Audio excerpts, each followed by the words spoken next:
Welcome to the Cobradone on this fine Saturday afternoon. The hometown Cobras are on a dangerous 3-game win streak after disappointing losses to Phillip Island and Inverloch-Comwack on the road.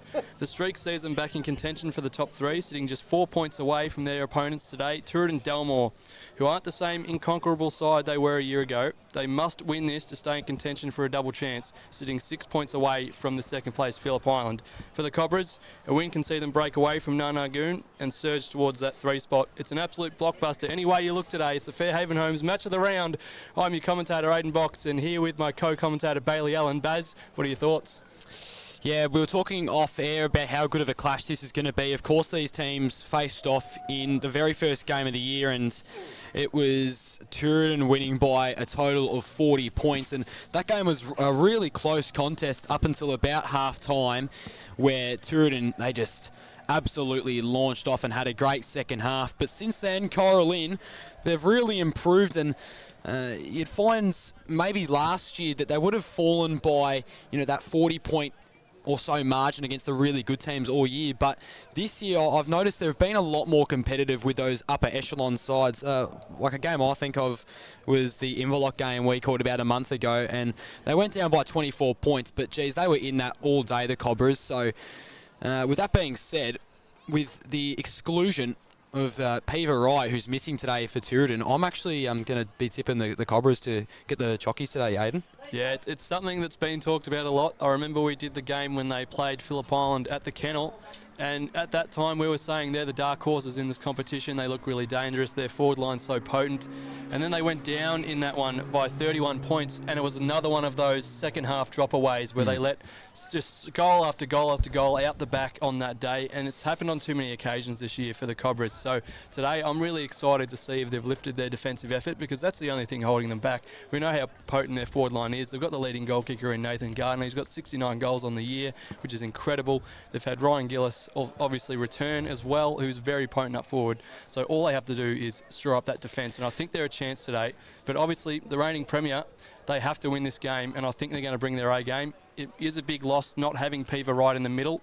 He's a mountain of a man, but just on that, they're obviously without him. But the in today is Troy Dolan. He comes in, and Matt Livermore goes out. So, and as for Cora+Lynn, Villala comes in, and James Munro is also a big loss for them on the other side. He's been playing some great football. You mentioned that IK game. He was outstanding that day in the loss. So 2 big losses for either side in the middle.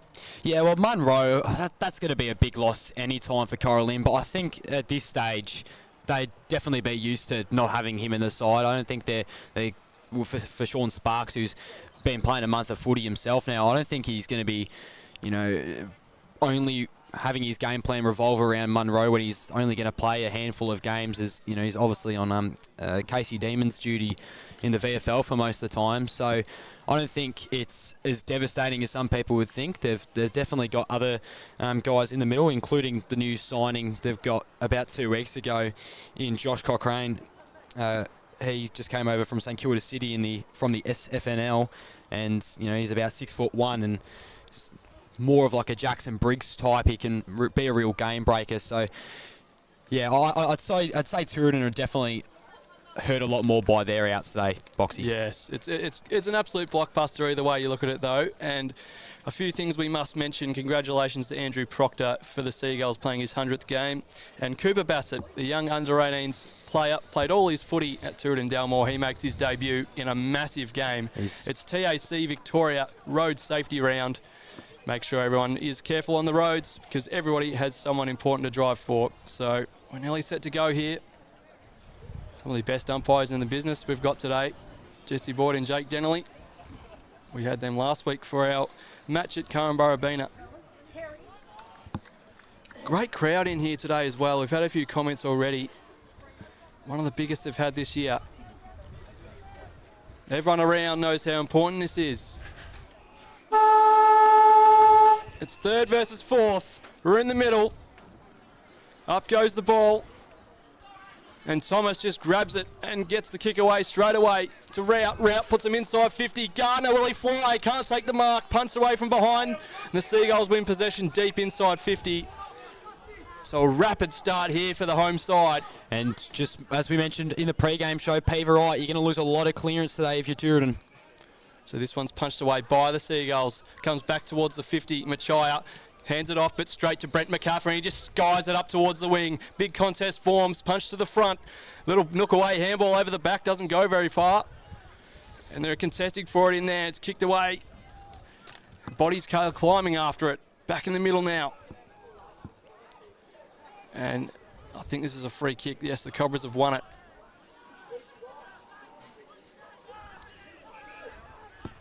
So Hartley moves it along the wing, out of side.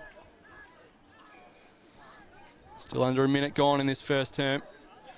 Two teams looking like they're trying to work themselves out before throwing any big punches. Villala gets it back to Hartley and they're looking to go the switch. Peluso will get it. He'll move it on straight away to DaCosta. Kick hits the deck in front of him though and he runs over it. Turnover. But they can't capitalise there.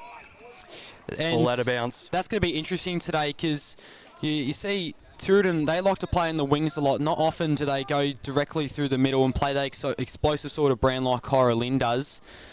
It's going to be interesting to see how Tooradin go with their wing dominance, considering how big and wide this oval is here at Cora+Lynn. So kicked out of the pack by Proctor, finds the boundary line, and now Tooradin going inside 50 for the first time. And they're going to need some big performance today from the likes of your Stewie Scanlons. Need a couple of these boys to lift in what's been a much worse year in comparison to last season. They were premiers. So now it's centre wing. Cora+Lynn looking to move it forward. Couldn't win possession though. Lenders by hand to Kelly, skipper. Batoli Simmons, good chase, got it to McCaffer. Might go a little bit of 1-2 here. So now Batoli Simmons entering inside 50, looking for Scanlon. Couldn't get to it in time. Will he beat Peluso? No, he's going to run over the boundary line. That's a key matchup today. Peluso's had a lot of big jobs across this year and done them really well. So today looks like he's running with Scanlon. Yeah, Peluso would definitely be in the conversation for Team of the Year in the back line somewhere. He's been superb. So thrown in, Thomas, another hit out to his name. Players hitting the deck here is Tooradin just trying to find a clean passage here to get it out. Couldn't get it though. And the ball's going to be Hartley as Cora+Lynn exit out of defensive 50. Boxy. So ball out of side directly across from us in our broadcast position in the scorer's box today. 3 minutes gone first term. Neither team yet to register a score. Thrown back in. Thomas just manhandling in the ruck. Wins the tap but doesn't win the clearance because that goes the way of the Gulls. And they can wheel and go inside 50 here. Who's at the fall of it? Can't take the mark. Punches to the front. I think that was Ryan. It's one back though. O'Riordan puts him back inside 50. Punched away again. The Cobras defence has been good so far. They might want the boundary line here. Still handballing up the wing. And eventually the boundary line will win. Just interesting what I'm seeing here. Brett McCaffrey's playing sort of half forward at the moment, where you typically see him at every stoppage for the Gulls. He's floating over towards there now, but yeah, it's been interesting. Just in this first couple of minutes, he's playing more of a forward role. So Butler and Thomas again. Thomas won again, but a great mark. If they paid it, they have. So a bit of a one-hander. Outstanding effort. That's the old classic, I'll use one hand to throw off my man and the other to mark the footy. Tremendous. Handball off. Oxley from 45. They're on the board. Tooradin Delmore strikes first blood. Handball receive, and from 45 metres the kick was true. 4.5 minutes gone. Tooradin 166 plays Cora+Lynn, no score on the Totally Workwear scoreboard. And Oxley, of course, he plays in the back line, but he's one of the most accurate kicks this league has to offer, so no real surprises there. And Tooradin, they were really patient and persistent in getting some repeat inside 50 entries after the booming Cora+Lynn start. And just waiting for the ball to get things back underway here at the Cobra Dome. Overcast Saturday afternoon. Hope you're enjoying your day. So, let's get things back underway. Thomas ready to dominate again. Just took it straight out of the ruck. Lenders, or rather Butler, was a bit too short. Ball spits out. Thomas, another possession for that man. Ryan gave it off to, I think it was Ross, who entered inside 50. McKenna, good challenge on Gillis. Rout, he's putting in a good effort as well. And he'll be tackled for a stoppage. So thrown up now. McCaffer just had to clear the ball. Didn't really go much in the end. There's a bit Briggs. more time than that, I thought, Baz. Briggs was just waiting in the middle. Whistle blown. This one's going to go back to Tooradin. This one for Lewis Hill, the speedy halfback. Finds an uncontested man in the wing. Eventually turn around did Ship. And Tooradin, some nice uncontested ball work here. Now entering inside 50, Palberg found himself all alone. And here's McCaffer now. Palberg just handed off to him. And McCaffer has missed, I think. Oh, he missed a lot. Didn't register a score, but Tooradin certainly did well to move it through some uncontested hands there, Boxy. Yeah, looking very dangerous. You mentioned, once again, they had the option in the middle there, but they like to use the wing. And when they do, they're very dangerous. So that's one way they can capitalise today, with Cora+Lynn not having the best defence in the comp so far, especially with the ball over the back. Either way, they've won the footy back here. Thomas, a little bit of a tap on there. Could have been a throw, wasn't. Machaya gets it going forward. They've got a chance here. No one's inside 50 yet. They're going to have to work back. Pressure from Tooradin. Delmore's good. They turn it over. Well done. Hill shares it with Butler. And now they use the middle. They got numbers on the outer side. Kick wasn't the best. Neither of them were really reading it there. Ship turns onto it. He can put him inside 50. Does so. Out in the path of his forward. Couldn't quite get to it. Suarez. And the boundary line beats all comers. So ball locked in. Tooradin Delmore's forward 50. They've been the only scorers in this one so far. 1-7. So one straight, 6, plays no score. Thrown back in. Pretty shallow one. And the umpire asked the boundary umpire to do that one again. It'll be Ship and Thomas. Haven't found an option yet for Thomas so far, the Seagulls. But they've been able to win a lot of field position. So I think they'll take it. He wins this one, claims possession, gets the handball over his back there. A bit of clever work, but it goes nowhere, and we'll have a repeat stoppage inside forward 50. Just by a couple metres. Thrown back up. They're all trying to work inside. Thomas just lays the tap down. Doesn't really go anywhere though. Peluso gets a little kick away. McCaffer, he's smothered, picks it back up, puts him inside 50 in the path of Suarez. Can't take the mark. Picked up. Oh, little shimmy. Vitoli Simmons has got their second. Slick work there from the Seagulls, from inside to out. They've kicked 2 straight. Cora+Lynn yet to score on the Totally Workwear scoreboard, Baz. Incredible work from Hayden Patoli Simmons there. He's got plenty of experience under his name. Played a bit of VFL, played a bit of NEFL, and it really showed there. Faked out his defender perfectly, sold a bit of candy. And Tooradin are off to a flying start. Cora+Lynn certainly got some questions to answer at the minute.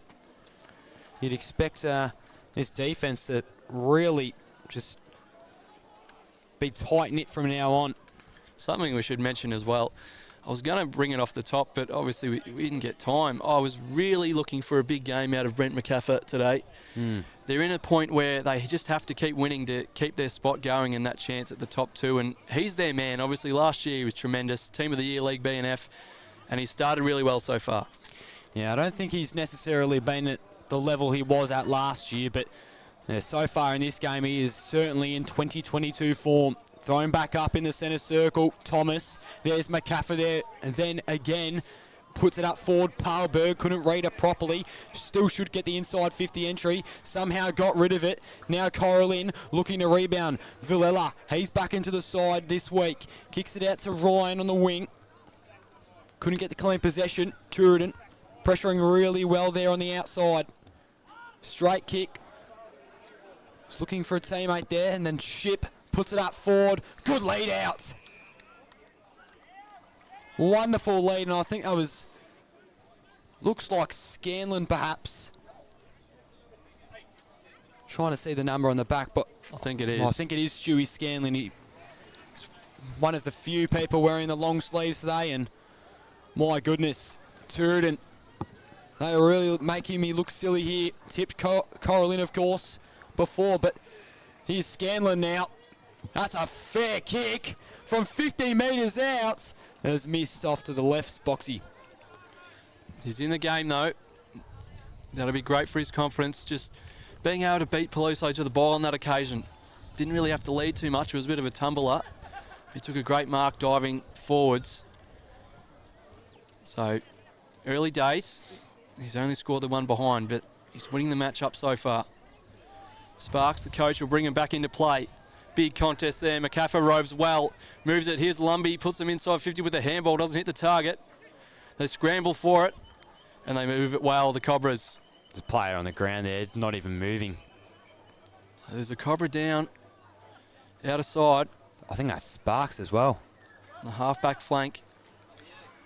Runners coming out in the trainer at the moment, but they'll put the ball up the wing even further. Here's Gardner at the back. Will it get to him? Doesn't stay in bounds. Ball out of side.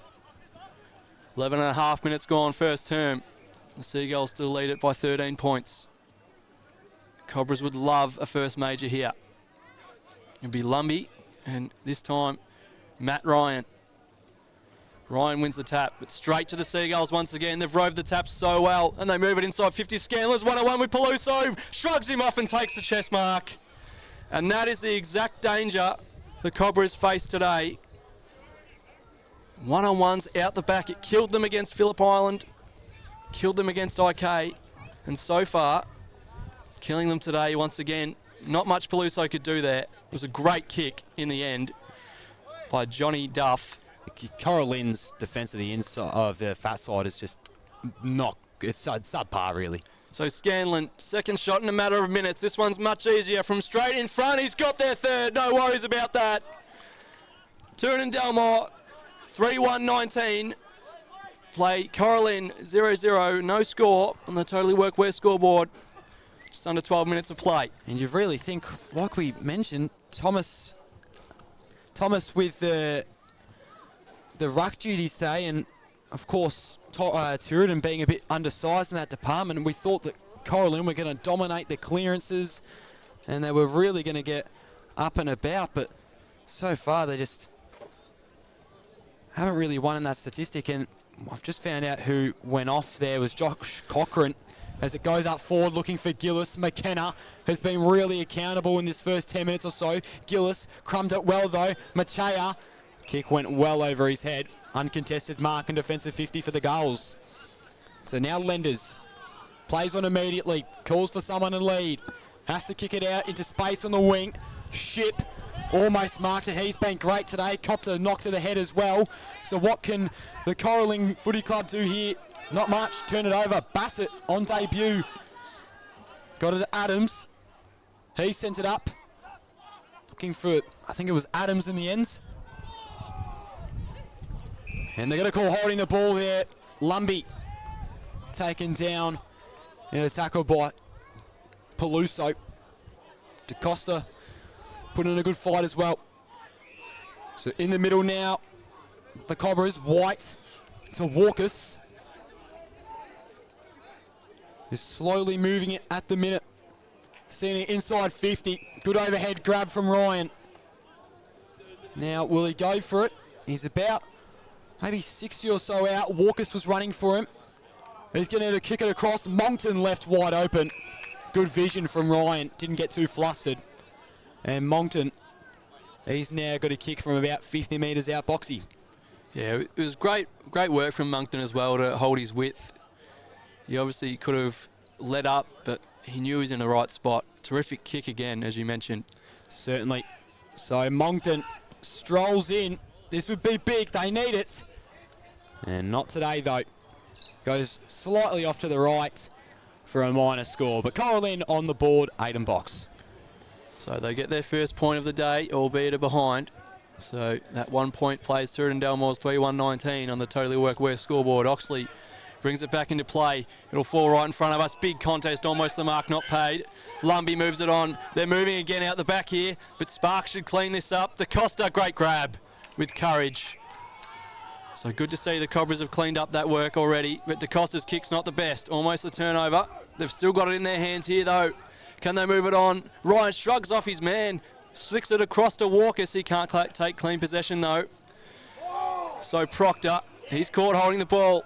I thought he got a kick away there, but not so. The Cobras, they live to fight another day, and they've got the ball here just outside 50. It'll be Hartley. Puts it into the pocket. Gardner's there. Shrugs his man away. Great punch from behind there from O'Riordan. And the boundary umpire says that's out of bounds. I think he's paid a throw. He has paid a throw. So Gardner been held well so far as well. I think it's Lengiel playing on him so far. Held without a touch. McKenna having a good season in defence for the Gulls. Puts it up the wing. One-on-one with Hill. Falls to the back. Trying to take possession is Palberg. Evangeline wins out on that occasion. So out of bounds. Centre wing. 16 and a half minutes gone first term. It feels as if a response from Cora+Lynn is needed right away. Just they can't let it get out too far in the first term. It's been the struggle with a couple times now. Hartley was pressured well. Hill just got off the handball to McCaffer, who was alone on the wing, but now he's been tackled and he's got holding the ball as well. I thought that was really stiff. Got it out to a teammate, perhaps just a little bit late. So now Ryan, he'll assess what's up in front of him. He'll kick it across the field. And you'll find Briggs, who then goes for a centering sort of kick. Oxley climb up high for that mark. Slipped out of his hands in the end though. So now Spearing's at the bottom of the pack. Oxley still lurking. He's Proctor. McCaffer putting in a decent effort to get the footy. Spearings went in head first. Gus DaCosta now, play on. He's just going to have to snap it around the body, send it inside 50. Really should have marked that. Now Gillis looking dangerous. Here is Taylor. Going through hands, Spearings, trying to find routes. Wonderful pressure here from the Gulls. Hartley still really trying to get a piece of the footy. Fell on top of it. Are they going to call holding the ball? No. The bottom of that pack was Hill.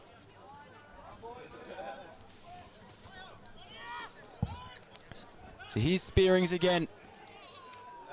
Should go over the boundary line and holding the ball in favour of Cora+Lynn as well. I think it might be a bit shielded by the roofing here, but I think it might be Jai Rout. Jai Rout, of course. First season back with the Cobras after being in WA for 3 years. Tough angle. We're about 50 out as well. Rout strolls in and he struck that beautifully. Jai Rout puts the Cobras on the board for their first major. 3-1-19 plays 1-1-7 on your Totally Workwear scoreboard. 18 and a half through this one, Boxy. He put the two double Cobras out here at the Cobra Dome too, Jai Rout. He loved that one, and why wouldn't you? Absolutely gun barrel straight from deep in the left forward pocket. That's easily the best kicker goal we've seen today. And the Cobras, they've fought hard in this first term. They've cleaned up their defence on that occasion. DaCosta's been good. And that was just off pressure, just endless pressure, attacking the ball carrier, and they're able to sort of hustle it towards the boundary line, and McKenna was caught by Rout in a good tackle on that occasion. And good news as well, Boxy, Josh Cochran, he's back onto the field after going back down to the rooms. It's great to hear. Hill got through the tackle, now flicks it out to O'Riordan, and they got it moving, the Seagulls. This one's ahead of McCaffrey, takes a good mark. What's he do now? He's got Oxley way out on the other wing, chooses to go short instead. He should get the handball here. No. Instead, Patoli Simmons chooses to go upfield to Kelly. Back to Patoli Simmons, who slips and he's tackled by Spearing. Having a good couple minutes. But Kelly's able to win it back. 1-2, and now they're inside 50, and it falls into the lap of Palberg. So a bit of a lucky play there from the Gulls, but nonetheless, they've got a shot on goal. And that all started with McCaffer and Bartoli Simmons. And in the couple of games we've broadcasted for Tooradin this year, Bartoli Simmons has really struggled. But in this first quarter, he's nearly been best on the ground. It's been outstanding. Here's Palberg from 45 metres out. Struck it beautifully. And the Seagulls have got their fourth. 4-1-25. Plays 1-1-7 on the Totally Workwear scoreboard here at Cora+Lynn. Been a great first term of footy here in the Fairhaven Homes match of the round, proving to be every bit that so far. Certainly been high scoring, but you just wish that Cora+Lynn showed a little bit of response now. We thought they might have been back on after that route set shot on the tough angle, but there you go, Palberg puts that to rest real quick, almost immediately. Thomas had a player climbing on him. Spearings, he's been a real tough nut the past couple minutes. Been impressed with his work. Spinning around onto the corner was Duff. Looking for Ship. Wonderful lead. That is another guy who's been playing some great footy, Cooper Ship. His team of the year last year on the bench. Duff, not a great kick. Sparks finds Hartley, who then went in the middle. I think that's Spearings with it now. Handball wasn't terrific though. And then it was Hartley who really had to take on his opponents. But he was caught high. And now a little bit of push and shove between DeCosta, Proctor, Ship, and they've reversed the decision as well. I think it was a high fend off is what was paid by Jesse Boyd. So umpire's going to call it back. Proctor, he'll be taking the kick in the centre square. He's got McKenna running, who's really pushed up the ground there, hasn't he? Gillis running like a madman. Proctor was looking for Duff. The kick was a little bit inaccurate though. So they've had to work it through a couple more hands. Good pressure from the Cobras. Machea. Great as always, Box. Yeah, it's been a good start to this one. Both teams bringing heaps of pressure, as you love to see in a top four clash as this is. So true centre wing, this throw-in will come from Thomas, climbing over the top once again. He's been crucial for them in this first term. Here's Cochran, he's all right. He puts him inside 50 into the path of Gardner. Gillis plays on, kicks the goal, and he absolutely loves it. There's a celebration on the big man. You cannot tell me Ryan Gillis doesn't love a goal. He's got the Cobras second. It happened in a matter of seconds. And they're back in this one, up to their teeth. 2-1-13. Sorry, Baz. That's plays 4-1-25. I was just going to say, and after a really poor defensive quarter from Cora+Lynn, that's what you need. You need your figures like Ryan Gillis, who are just your pure X-Factor sort of players. They get up and about and really just ignite their team with passion. And we know he likes to play Tooradin. I was calling that game in round one. Still remember the day he gave the bird to all those Tooradin fans. It was a great sight. McCaffer dropped it, picked it up, cleared it well, sent it up forward to little to no effects. Turnover, Cora+Lynn, wonderful intercept mark. Kicks it out into the wing. Rout really had to run for it. Duff read it wrong. That somehow stayed in play. Here's the player coach and Sparks. Whistle called. They're going to call holding the man. So here is Sean Sparks. He's been playing about a month of footy now. Looks for the switch, you'd assume, with Peluso. Villela now running. Got the hand off. This is a really well executed kick. They're just got to keep finding options. Briggs. Sitting in between the wing and half back. Sends a booming kick forward. Looking for anyone. Good mark, Ryan. He's been, once again, one of their best today. DeCosta. Good kick. Found Ryan, who sent it up forward. Gillis, is he ready for a big climb? No. Rout, he's got clean possession now. Had to give it off to Gillis so he can get a free kick. Gillis, bending. Ryan Gillis is having an excellent end to his first term as he dribbles it home for another major. Gillis is up to 2. And Cora+Lynn are putting in a bit of fight now, Aiden Box. 4-1-25, plays 3-1-19. What a wonderful first quarter of footy. You just mentioned it after the G-Man kicked his first. They really need that when their defence is on the lacking side. They need their forwards to stand up, and that's the sort of footy they play. They play shootout footy. It's really exciting, and we love it. It doesn't always pay off, but right now it is. And they've tightened this one way back up here. Lumbie and Thomas in the ruck. Thomas just shrugs off the Seagulls ruckman there and wins the tap, but Machia couldn't go anywhere with it. So they'll redo this one, trying to muscle each other out of it. Thomas wins the tap, but it's down the throat of the Seagulls. Lumbie tried to pick it up. He was claimed instantly, and Adams goes nowhere. So just a goal in it now. 3-1 plays 4-1. 25 and a half minutes gone. Back in the middle with Lumbie and Thomas once again. Lumbie wins this one. McCaffer, another clearance if you don't mind. Puts him inside 50. They're fighting for it inside there. And I think Bassett, the first game, is going to win the free kick. He is. He's at the 50-metre mark. Go for it, son. Gives the hands off to Oxley. This can be dangerous, but he's defended well. Still puts the ball in the air. It'll fall to the goal line, and it's inaccurate. Boy, he's got a big right boot, Adam Oxley. I was going to say, that is a wonderful effort. Didn't really look like he got into that one at all, and it carried the goals easily on that occasion, but just for one behind. So 4-2-26 now, plays 3-1-19 on the Totally Workwear scoreboard. So Sparks at a full back. He'll kick it down to the wing. Finds Ryan. Great work there. It's been pretty good this game. To start off, Gardner to Gillis. He's been so lively in the last 10 minutes or so. Was caught well, though. I think he's appealing that he handballed it.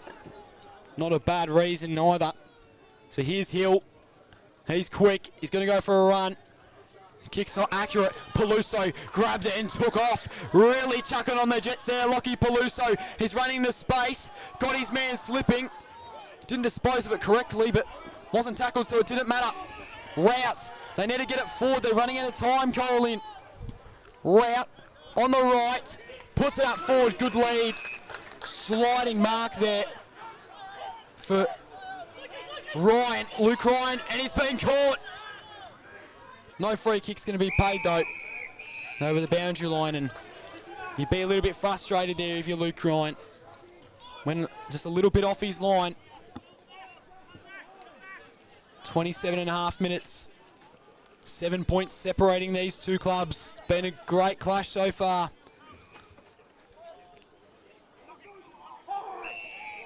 Cochrane was taken well over the shoulder. He'll get a free kick. Wants a lead out in front of him.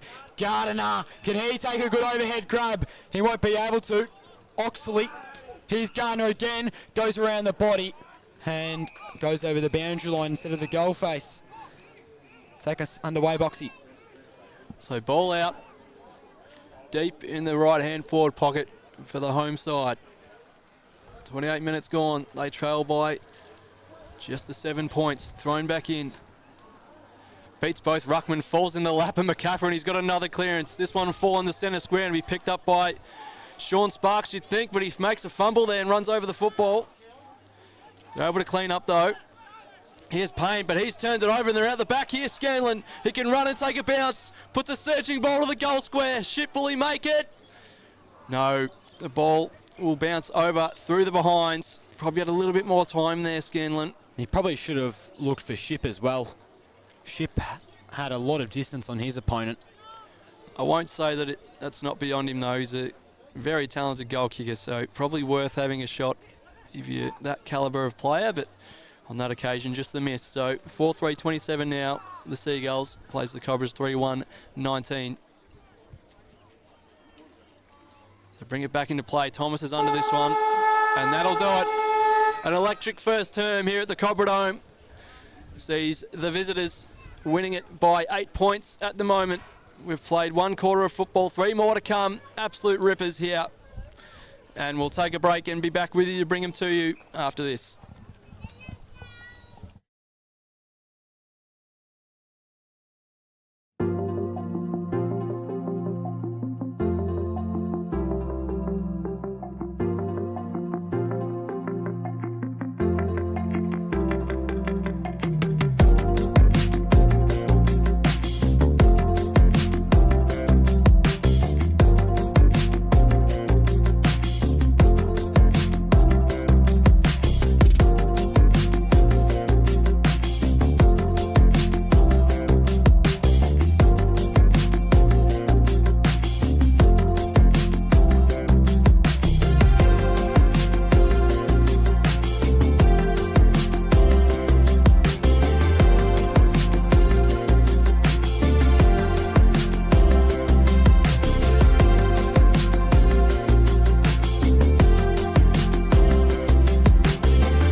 I'm Michael Vanderklooster, but everyone knows me as Vander. I own a company called Vander Surf, and I've been making boards for 23 years.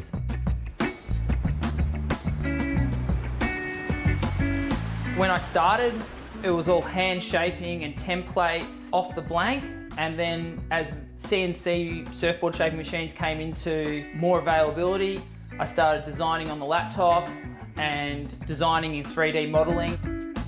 It allows me to be creative, express, my artistic side of making surfboards. My favourite part of shaping boards is I really enjoy the interaction with the customer. I love making surfboards for other people. If I can make a board that's going to make them enjoy going surfing more, that's what I get the most joy out of.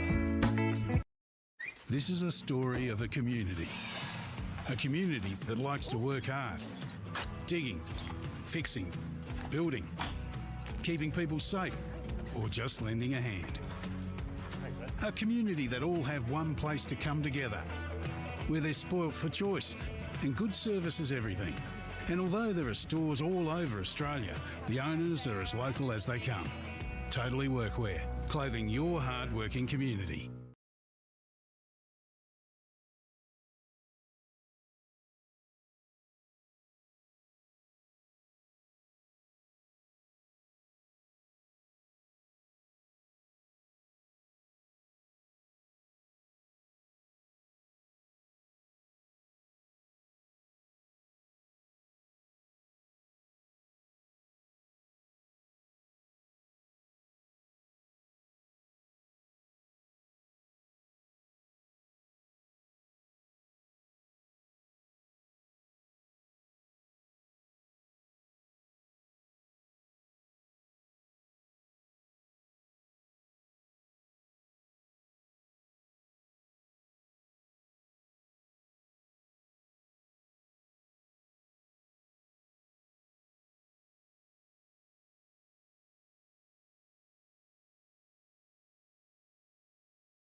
So welcome back to the Fairhaven Homes match of the round. We're at Cora+Lynn this afternoon, and just a little around the grounds for you. Garfield, they lead Bunyip 7-4, 42. Oh, sorry, what was it? 47. Sorry, to Bunyip just the 2 points. Inverloch Comwack, they're at Narnagoon, and they lead by 12 points, 2-2-14 to 1-1-1. Sorry, that's 13 points. How's my maths going? Around the grounds even more, we've got Warragor Industrials and Kui Rupp. Last time that was updated, it was the Ruppers 2 goals straight 12 to the Dusties 1 goal 6-12. No update from Currumbara Bena and Kilcunda Bass. And over on the island, it's the Bulldogs leading 4-4-28 to the Magpies 3-2-20. So that one probably a bit closer than everyone would have thought, Baz. Yeah, I was just about to say that. That's a result I really wasn't expecting to hear there. Dalston nearly down by 8 points. I know they love their shootouts, but their defence is that poor. I thought that Phillip Island would have had no worries in the first quarter, but it seems not. Good job, Dalston. And obviously in this one, we've got Cora+Lynn 3-1-19 trailing Tooradin Delmore 4-3-27. It's been a cracker so far, and we're nearly set to go in the second term.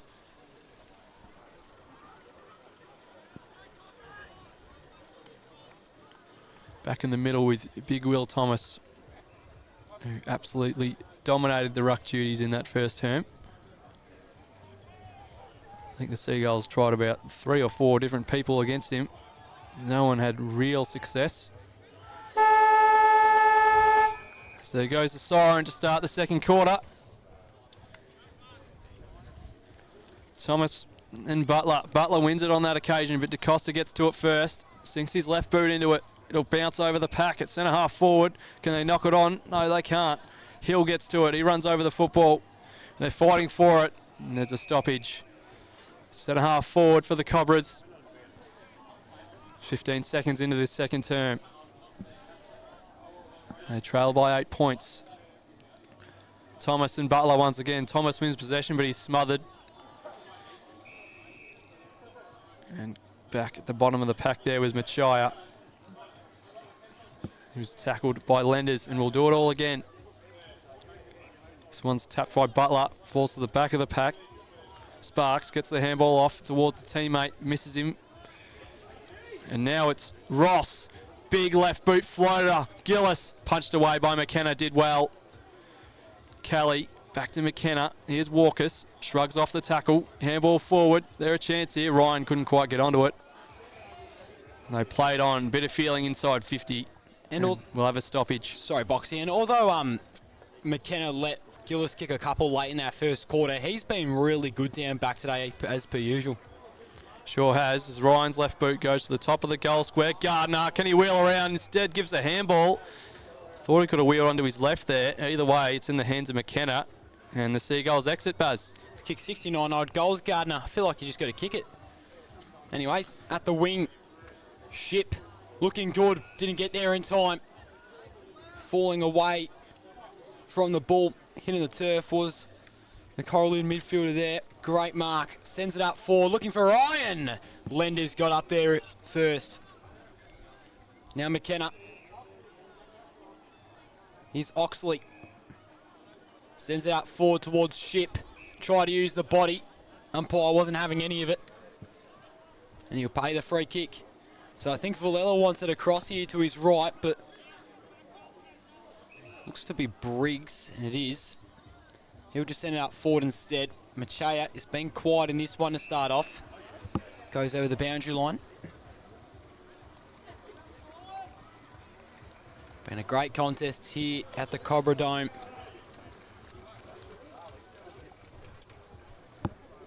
As they're trying to solidify a spot in finals, although they should make it at this stage of the season. Tooradin, as we mentioned before, fighting for a top 2 spot, double chance. Ball will go over for a stoppage again.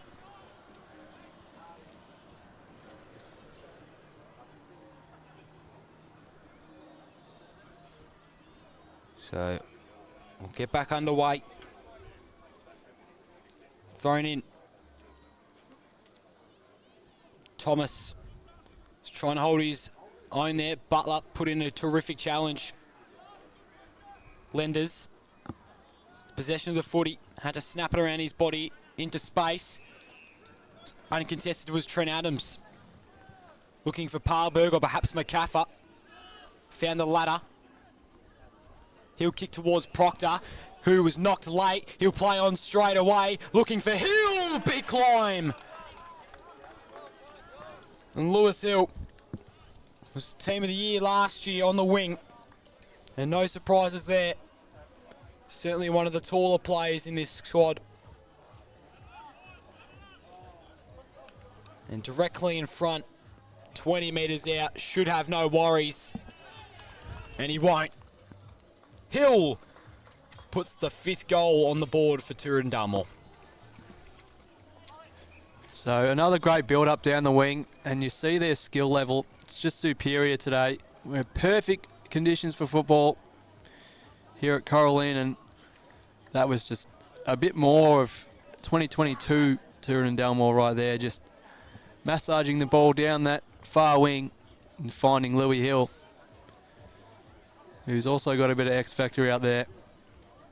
I think he's been in and around the Richmond VFL squad as well, alongside his running mate James Trezise, who's now in the AFL, being drafted mid-season by the Tigers. He was crucial to the Seagulls last year. As his former side's locked in a battle. Lead it by 14 points, and here's Hill on top of the pack, giving away the free kick. And they move it on quickly. Cochrane, smother from Hill was inefficient, punched away from Gardner. Still inside 50. They're dangerous, the Cobras. Here's that pressure once again. They can't get away from it. The Seagulls, they're still fighting for it, Cora+Lynn. Gardner lays the tackle on the ball, trickles out of bounds. Deep inside 50. They've had that issue a couple of times today. They just haven't been able to get clean possession inside forward 50, and it's usually resulted in a stoppage. So good job on Tooradin for that. But I suppose also Cora+Lynn have been able to lock it in on multiple occasions. So definitely something that's improved. Ball back in. Kelly and Ryan fighting for it. No one wins clear possession.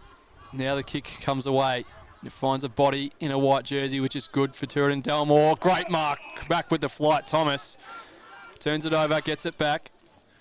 Short kick there in the path of Briggs. A lot of bodies ahead of him. Can he pick his way through this one? He chooses the middle, and it's a good kick. Here's White. Gives it off. Edwards. He's claimed instantly. That'll be holding the ball. Just didn't have the time there, Jed Edwards. It's a great tackle. And Scanlon moves it on instantly. And it's a tremendous kick up forward. They're moving through the centre square now. Here's Batoli Simmons. Gets claimed. That'll be holding the ball. Great rundown tackle. Outstanding chase there from Cora+Lynn.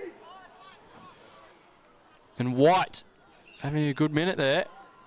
Asserting himself on the contest. Here's Peluso deep in the back pocket. 6.5 minutes gone now, second term. Still trailed by 14 points. On the fullback net line now is Edwards. Kicks a good one right into the corner of the 50. Ryan will play on. Dangerous kick for Machias. Absolute beauty wonderful though. Execution. Outstanding. Crowd tells him to kick it long. He does so. In the way of Cochrane and Hartley, and Gardner's out the back. Can they get it to him? You bet they can, and book that one in. Nathan Gardner's got his first on the afternoon. The Cobras have cut the lead back to 8. That's goal number 70 for Nathan Gardner. Certainly catching up on that century. There's only a handful of games left, so it's going to be a hard task, but you saw there, I think it may have been Leng Yell. He was certainly frustrated with himself. He put in a good effort, but just slipped over at the last minute. And that's all she wrote, really. It all started there from that kick out of defence. Both sides have executed kicks like that today, and boy, it's great to see, and it usually always ends in some sort of score. It was so entertaining just to watch Cora+Lynn and their risk-taking. So Proctor got out the middle. Here's Adams. Goes up forward. Briggs did well to almost intercept it. Adams still chasing hard after it. And he'll go to grounds. But what I was going to say before they got the centre clearance there, too, and it's good to see Cora+Lynn play with a lot of risk. And that kick to Machia in the centre there was so unorthodox, but executed perfectly and got them a goal at the end of the day. So Butler won the hit out, did well. Walkers is going to try beat O'Riordan. And we'll go over the line. We'll have a stoppage here on the wing. Cora+Lynn putting in some good work. You see Thomas, he's going to come off for a rest there. Now Matt Ryan in the ruck. So if there was any time to capitalise on some clearances, it'd be now for Tooradin Dalmore. McCaffer dished it off by hand to Oxley. who hit the chest of a teammate. Oxley still running for the footy. He's going to send it inside 50 as well. Scanlon contested mark. Got out in front of Peluso and was hit cleanly in the chest. This is his third scoring shot of today. It's 1-1 to start off his afternoon. Just see that connection between he and Oxley there. Just outstanding. Scanlon knew exactly where that ball was going to land. Scanlon looking to reach back to the heights he saw last year. Walks in, puts it out in front for Suarez. Thought he was going to go for a set shot there, and maybe he was. Maybe he just hit it a bit awkwardly, but nonetheless, Suarez, the bigger body, struck it well. So Suarez is going to go around the corner, and he's missed a lot. Didn't even go out of bounds. In fact, just went straight to Sparks, who then kicked it to Villela. So, not the best work in front of goal there from the Seagulls. They've opened the door again for the Cobras, who are moving it well. Here's Edwards. Outstanding under 18 talent. This one's a sky ball though. Gardner and McKenna one-on-one. Banjalone beats both out of bounds on the full. So, been an enthralling matchup, this one. Gardner got that goal before, but McKenna had the better of him in the first term. Now the umpires are deliberating out a wing on whether that did go out on the full or not. The field umpire Jesse Boyd's calling the other boundary umpire up the field. The call is out on the full, and that's how it'll stay. So Luke McKenna, as we tick towards 11 minutes gone in the second term, they fly for that one. The half-forward flank on the right side. No mark, falls to the deck and we'll have a stoppage. So the visitors still leading this one by 8 points. It's 25, playing 33. The Totally Workwear scoreboard. Lumby climbs high, wins the tap, does well. And they're moving out of this stoppage here, stepping back into traffic and putting them inside 50. I think there was Adams, but straight to Sparks, who's livened up in the last 20 minutes of this match. He's moved on to Briggs, now back to Sparks. Here's Taylor, darting his way out of trouble. Did really well there. He's got an option out of side. Ryan. Bouncing ball in front of Moncton, not the best. And that one's out on the full. So lucky are the Cobras on that occasion. Still on that outer wing. Now it goes up the line. Taylor. Taylor's had some good moments. He's only in his second game since 2019. Another talent they've got waiting in the ranks, Liam Taylor. Now route. Teammates screaming at him to go forward. He does so. Kick's not the best one though. Almost the mark, Gardner. Fell to the deck. They pick it up though. Kick not going anywhere. Here's Taylor climbing on top of it. They're all clambering for it in there. Now it finds a man. Snap on the way. That's going to fall to the goal square. Oh, big fly from the back. No mark. Adams tried to pick it up. Snap from goal. It's Cochrane. Has he got it? No. Goal umpire was certain on that one. Went to the right. So that's Cora+Lynn's second behind there. 4-2-26 to Tooradin Delmore's 5-3-33 on the Totally Workwear scoreboard. 12.5 minutes gone in the second, Baz. I don't think we've got it in frame there, but whoever's sitting in that beamer directly in front of goals, they would have been very nervous watching that snap go overhead. Going to be brought back in. So here's Oxley from fullback, putting in a great performance as per usual. Hits the chest of Palberg. Plays on, goes to the centre, looking for Batoli Simmons. It was a risky kick, and that's got to be a block. It's going to be called as well. Good decision, umpire. White. We look to use the wing or the mid. You go to the wing. Booming kick inside 50, looking for Gillis. Only had one hand available to him. Walkus was lucky to crump. His kick was somewhat rushed though. Only went as far as Hill, who then went to his captain and Kelly. Moving it through hands here. The Seagulls, Adams. He's now got a man open on the wing. Going to put it out for I think it was O'Riordan. He's going to tackle. He's got Monkton on the back. Interesting form of tackle there. Oxley evaded the pressure. Wasn't a great decision though, because now Lenders had to fight, but he's picked up a free kick. Hill's on his own here. So Hill had that much space open towards him. Batoli Simmons, he's going to go for a run now. Evades his defender, kicks it forward, uncontested. Little bit too easy there for Troy Dolan, who's one of the ins for today's game. Hesitant to put it up forward, eventually does Suarez. Didn't get there in time. Overhead there from Payne. So Sparks chased it well. He's had a good second term. Edwards, his kick was smothered. Sparks still going on and O'Riordan. DeCosta, quick to give it off. Ball tumbling around at the boundary line. Sparks eventually got it back to Edwards. And Edwards will concede and go over the boundary line boxy. So they're still bringing pressure both sides. Haven't seen the best disposal efficiency in the last couple minutes. 15 minutes gone now. About halfway through this second term. Still a close one. Beautiful afternoon. It's thrown back in the pocket for the Seagulls. Doing their attacking here. Sparks on hands and knees. Flicks the handball underground. And they try to work it through hands to DeCosta, but the handball missed him on that occasion. And we'll take you through some score updates in the AFL as well. Oh, actually, no, Hawthorn are playing. I'm not going to spoil that for Boxy. He's a big Hawks fan. I'll keep that to myself. They can lay it on me if you like. Well, if you want the other game, Carlton are beating West Coast 60-2. Yeah, well, that's brilliant. Spatoli Simmons puts him back inside 50. Great mark from Payne. He's had an outstanding second term. He asked for a lift in defence for the Cobras and he's brought it.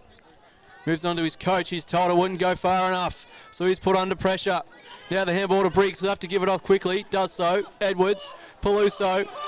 Still under pressure. Gets screams from the crowd. Moves it upfield straight to Hill. Pressure got to him. Hill's got heaps of options inside 50. McCaffrey, one of them, chooses better of it. Just goes short instead. Play on. Bassett. McCaffrey! Great kick from the first game of Cooper Bassett. Just thinking the same thing, really composed. You don't see that typically with your debutees, or your debutants, I should say. Certainly was. McCaffrey asked whether that's 50. Sean Sparks just running past him there. But yeah, he was straight under pressure as soon as he got the ball there, Bassett, but the kick was amazing.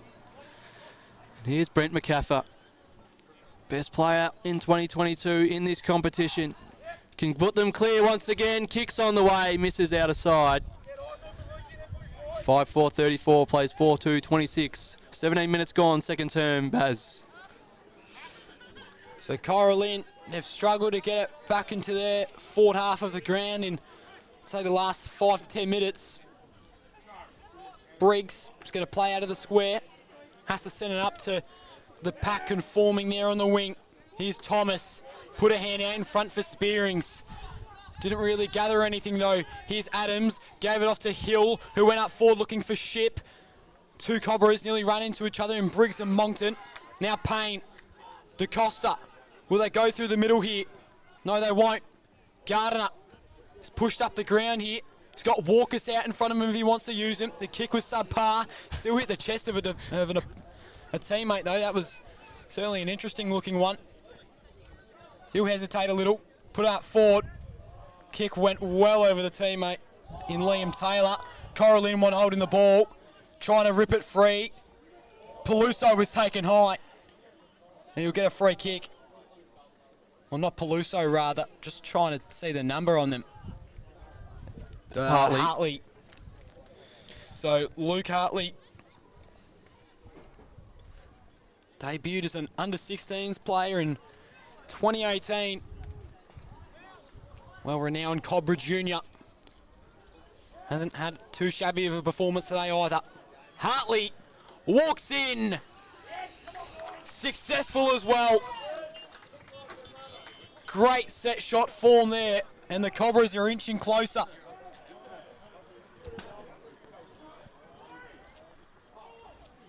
So that's their fourth.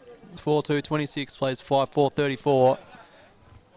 And went through with about 18, almost 19 minutes gone in this second term. Seesawing affair, which we're loving to see in the match of the round for Fairhaven Homes. Great finish from Luke Hartley. He's been great himself. Another good build-up. They've cut the lead down once again. Here's Lumbie. Great hand pass, and now they're moving. Oxley tried to look for a hand pass option. There wasn't one, so instead he goes up the field. Duff. He's got an option towards the centre, and he uses it in Dolan. He moves the handball quickly, and the kick goes towards the goal square and out of bounds. That pressure from the Cobras is just coming and coming here. They keep bringing it, and it's what's keeping them in this one. You allow the Seagulls to move the ball freely in uncontested space and they'll kill you, but they've really improved it here. The scoreboard was a bit slow to update as well. It's 5-4-34, 5-2-32, 2 points in it. So 2 point game now, and they deserve that, the Cobras. Probably had the better of the Seagulls in this second term overall as DaCosta lays the tackle there. They'll have a stoppage right in the paint of 50. Right hand forward flank. Lumbie and Thomas. Thomas goes the big whack, and he's got Spearings dissing and darting out of the contest. Puts it up ahead of Walkus. Great mark going back with the flight. He's got options in the middle. Instead goes short to Taylor. There he goes immediately. Bit of a sky ball on the head of Machaya there. Didn't work out. But they're first after it. Big tackle laid by McKenna there. Probably could have been dangerous, and the Banjalon beats all comers. Out of bounds, out of side. So 20 and a half minutes gone. The Seagulls still hanging on to that 2 point lead. Another goal to the Cobras here would lift the roof off the joint. Lumbie and Thomas. And it's a shallow throw in. We'll have a repeat. Absolutely gorgeous winter day here at the Cobra Dome. Thrown back into play out of side. Ruckman trying to fight for it. Falls to the deck instead. And Adams going nowhere with the footy. We'll have another stoppage. This one closer to the centre square. Lumbie and Thomas once again. Thomas just wins possession, does another handball over his head. That was beautiful, and they're inside 50 now. Not the best handball route. Can't get clean possession. Now the Seagulls can move it out of 50, but they're getting pressured from all angles. Great tackling from the Cobras. They force another stoppage. So the Gulls just haven't been able to move the ball out of D50 with ease this quarter. Here's Hill from the stoppage. Gets the kick away. This one's out in front of Adams. Does well. Moves it on to Duff. His kick's in the way of Ship. Punched away though from behind by Edwards. And now they're out here. Can he pick it up cleanly, Moncton? He can. Left foot ball in the front of Gillis. Wasn't great. Flying over the top was McKenna. Probably would have been a free kick. Didn't matter though because they won it. And Gardner punched from behind. They're at full forward now. And we'll have another stoppage. The heat has turned up all the way at the moment on Tooradin Delmore. They're going to have to fight every inch for this one. And boy, do they need it.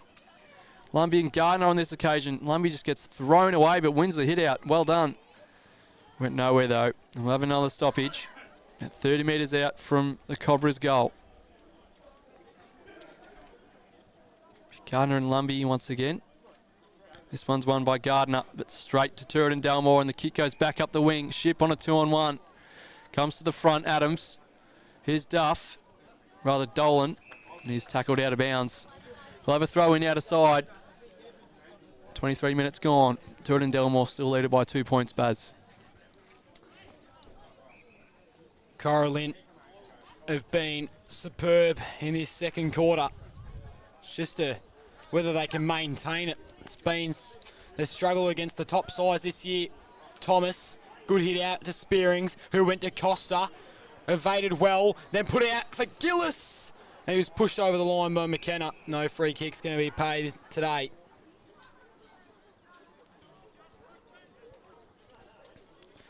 So inside forward 50, and it's gone over under a car here, under the Toyota van. It's been fetched out by a spectator. Ready to get things back underway Boundary throw-in. Ryan is taking the ruck duties. Gillis running. Ball outran him though. Proctor hit the deck. Cora+Lynn, you're just seeing all these numbers. And then Moncton. He'll kick it out looking for Villela.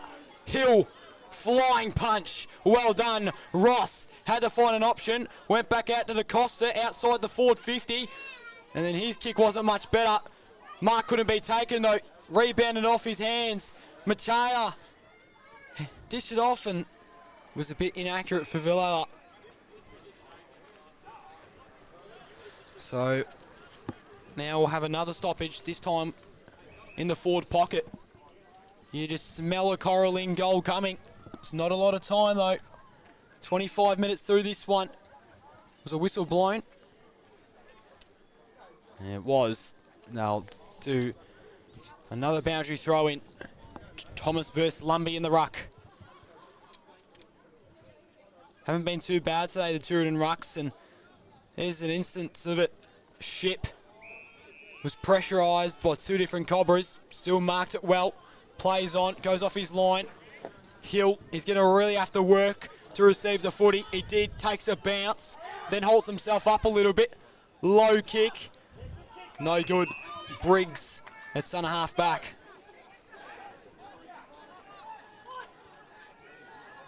But Briggs is going to take his time here.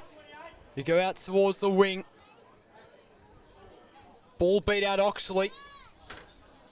So now Cochrane running hard for it. Ryan over the top. Wonderful ball movement there. Kicks it for Gillis or Gardiner. Gardiner has possession. Did he slip over the boundary line? He may well have. And Gillis would have been well and truly on there to kick his third of the day if Gardiner hadn't slipped over. You can't really blame him. The defence was well executed from Tooradin Dalmore's backman. Butler over the top. Proctor, handball was inaccurate. And over the boundary line again, Boxy. So a bit of a stalemate at the moment. Haven't had too much scoring this last 10 minutes. Sides applying plenty of pressure. You know it's going to break open at some point though. Just a matter of time. Ryan and Butler in the ruck. This one falls away of McCaffer. Tries to gain clean possession, gets the handball away. Big pack around it though. Here's Cochrane switching one way, going the other. Kicking across the face of goal, out of bounds on the full. So exciting build up there from stoppage for the Cobras, but they couldn't capitalise that time. It's a free kick anyway, I think. So it'll come back to about 15 metres out. Left-hand forward pocket for the Seagulls. They've got an option here. And it falls to the back. Gillis just taps it backwards towards Gardner. Doesn't find him though. Langhill did well. They're still under pressure though. Gillis dives on the footy and gets it out of bounds. Geez, he excites the crowd. They love that. Just the one percenters. Gillis's work up the field is just something to admire. He always goes for those first, second, third, fourth efforts. He's a terrific player to watch, Ryan Gillis. He's kept it in their forward half that occasion. Did well. The kick comes back over his head now and goes back out of bounds. Broadcast side wing will have a throw in.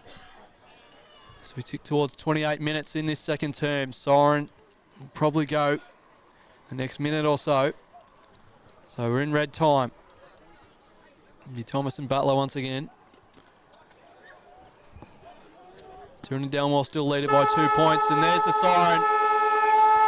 Very enthralling second term of footy at half time. It's the Seagulls leading 5-4-34 to the Cobras 5-2-32. Just 2 points in it in the Fairhaven Homes match of the round. Stay with us for the second half. It's going to be massive. We'll take a break and bring it to you right after this.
Hey, I'm Michael Vanderklooster, but everyone knows me as Vander. I own a company called Vander Surf, and I've been making boards for 23 years.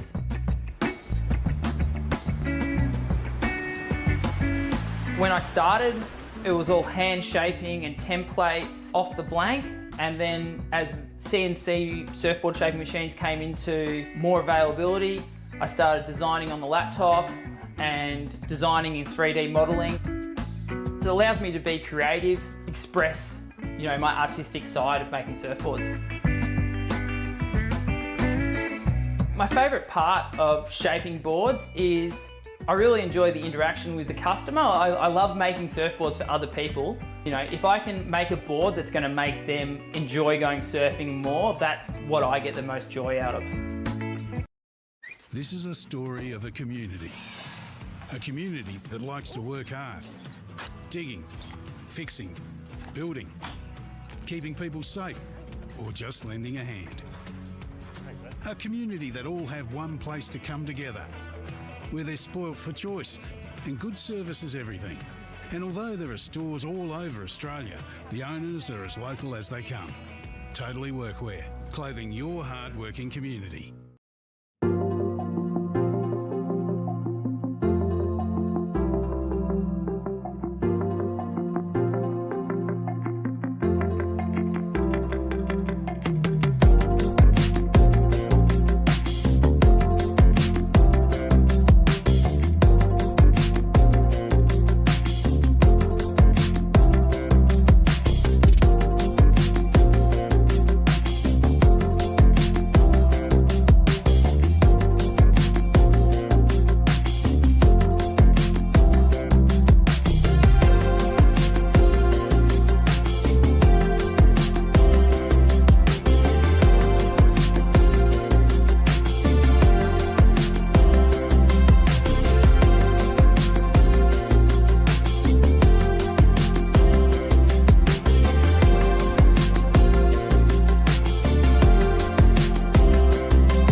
I'm going all the way up.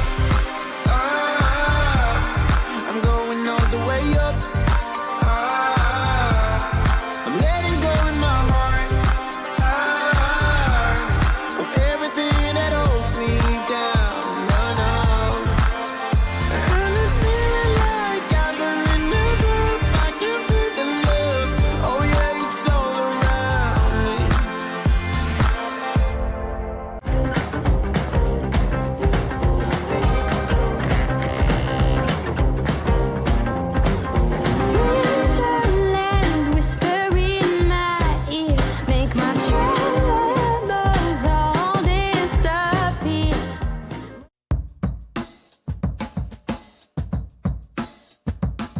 Hey, I'm Michael Vanderklooster, but everyone knows me as Vander. I own a company called Vander Surf, and I've been making boards for 23 years.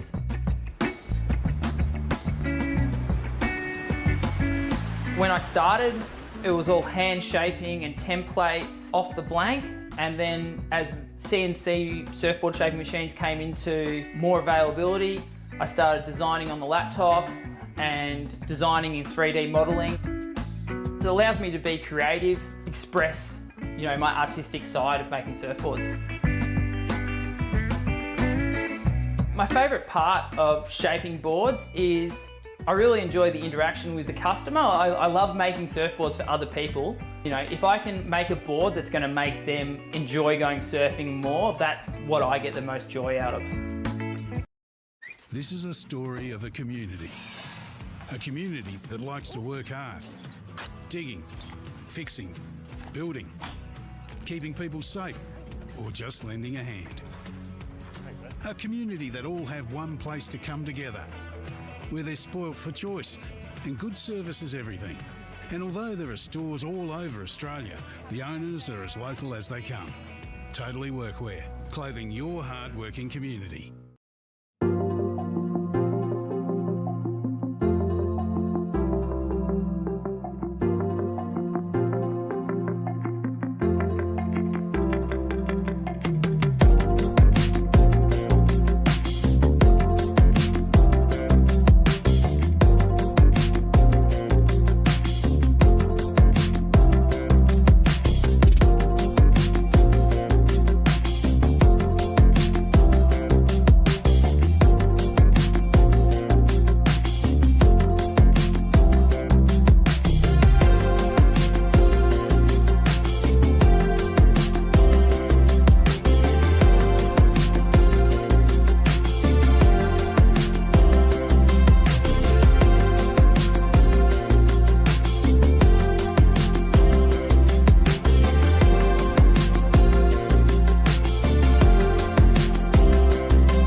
Michael Vanderklooster, but everyone knows me as Vander. I own a company called Vander Surf and I've been making boards for 23 years.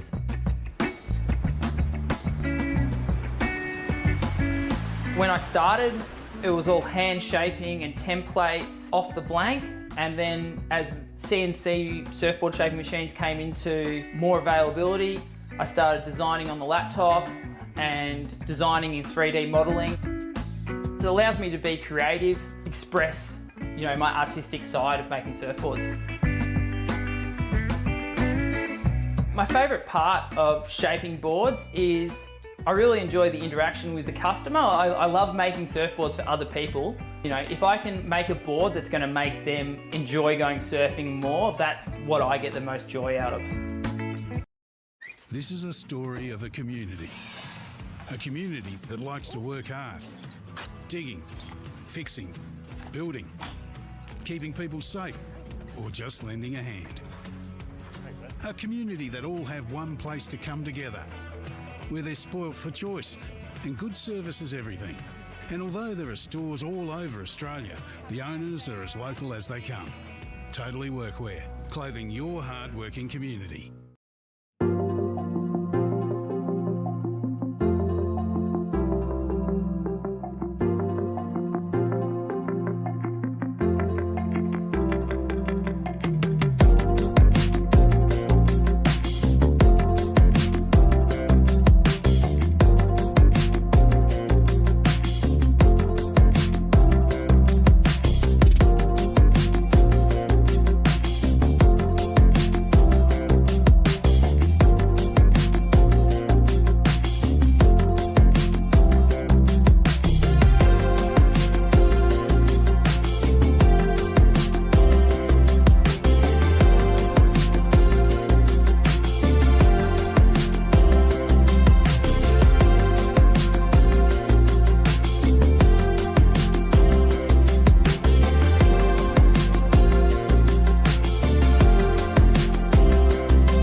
I'm going all the way up.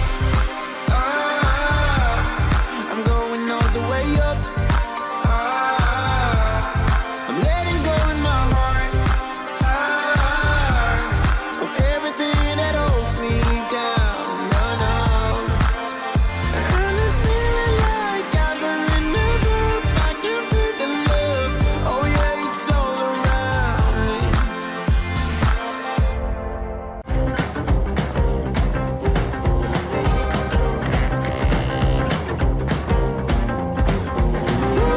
Wonderland, whisper in my ear, make my troubles all disappear.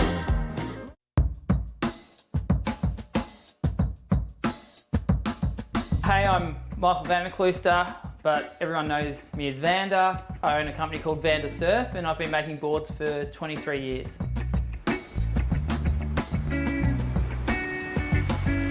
When I started, it was all hand shaping and templates off the blank, and then as CNC surfboard shaping machines came into more availability, I started designing on the laptop and designing in 3D modeling. It allows me to be creative, express, my artistic side of making surfboards. My favourite part of shaping boards is I really enjoy the interaction with the customer. I love making surfboards for other people. If I can make a board that's going to make them enjoy going surfing more, that's what I get the most joy out of. This is a story of a community that likes to work hard, digging, fixing, building, keeping people safe, or just lending a hand. A community that all have one place to come together, where they're spoilt for choice and good service is everything. And although there are stores all over Australia, the owners are as local as they come. Totally Workwear, clothing your hard-working community.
Hey, I'm Michael Vanderklooster, but everyone knows me as Vander. I own a company called Vander Surf, and I've been making boards for 23 years.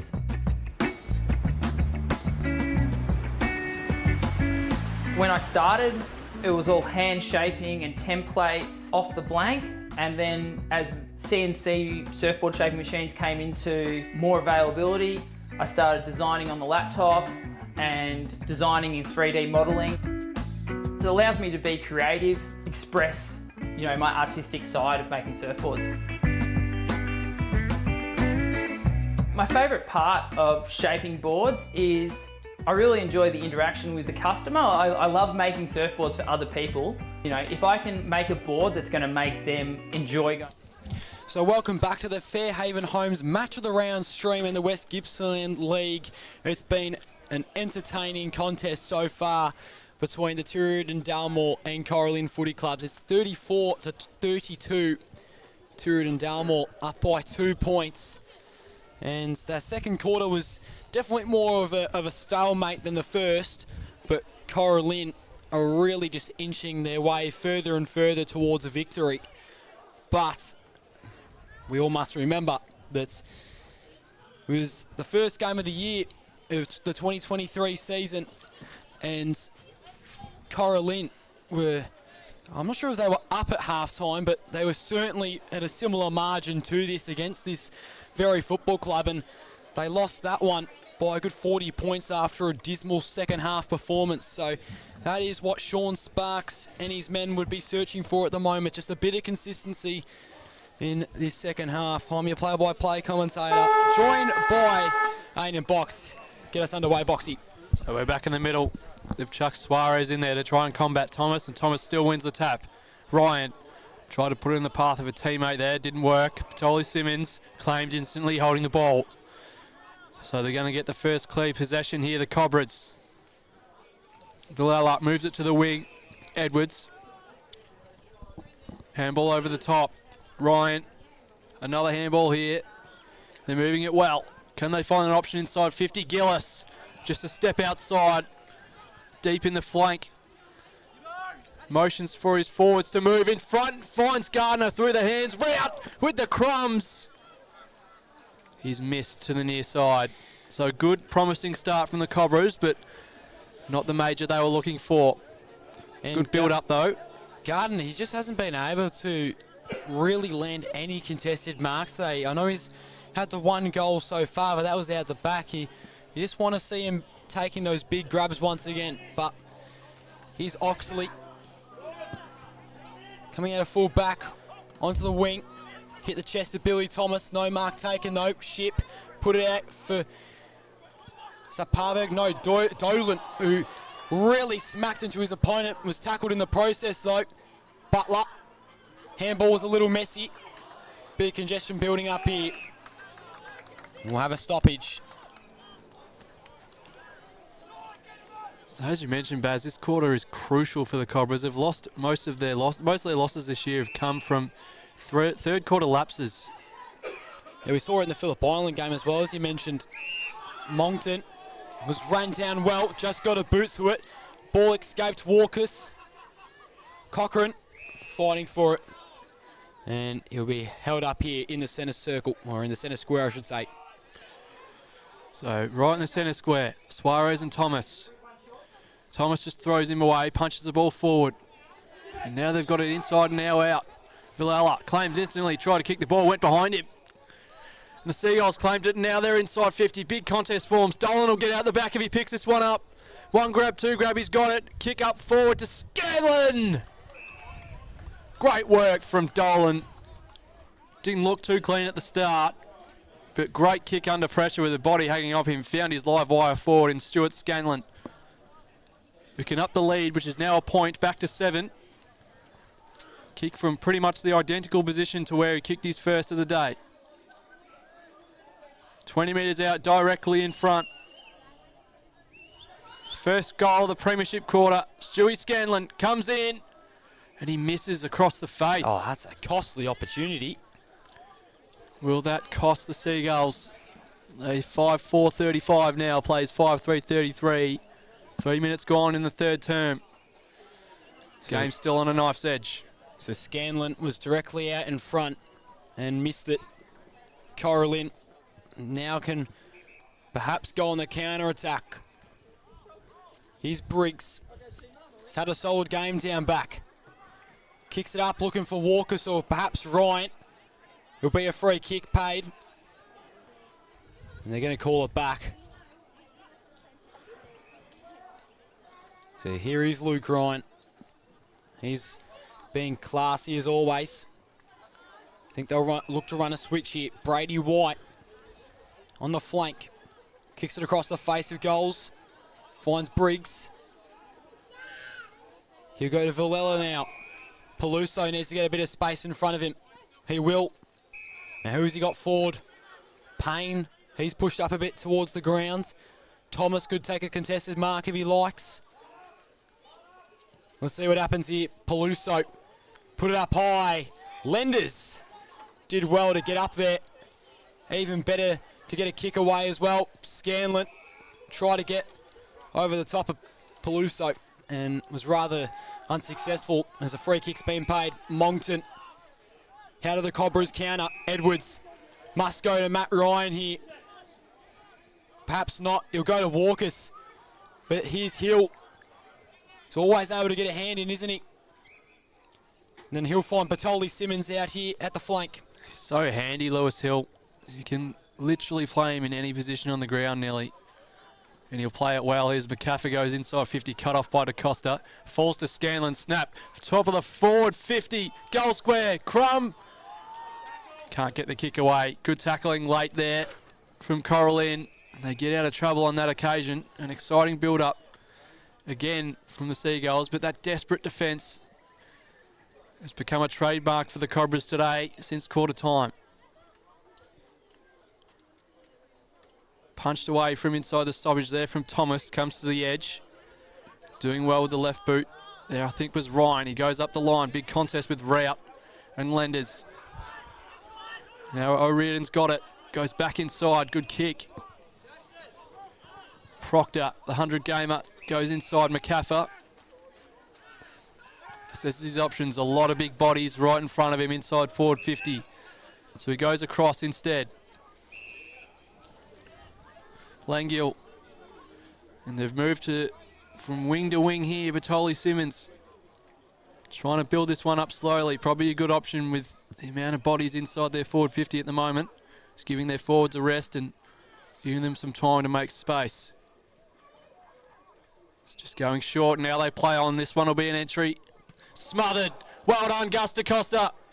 I think it was. No, he's the one that come away with the footy. And he's still running. They've got an open 450. No one's there. He puts it in front of Gardner instead. He's 1-on-1 with Lengyel. Can't get possession. McKenna did well. Stood his ground.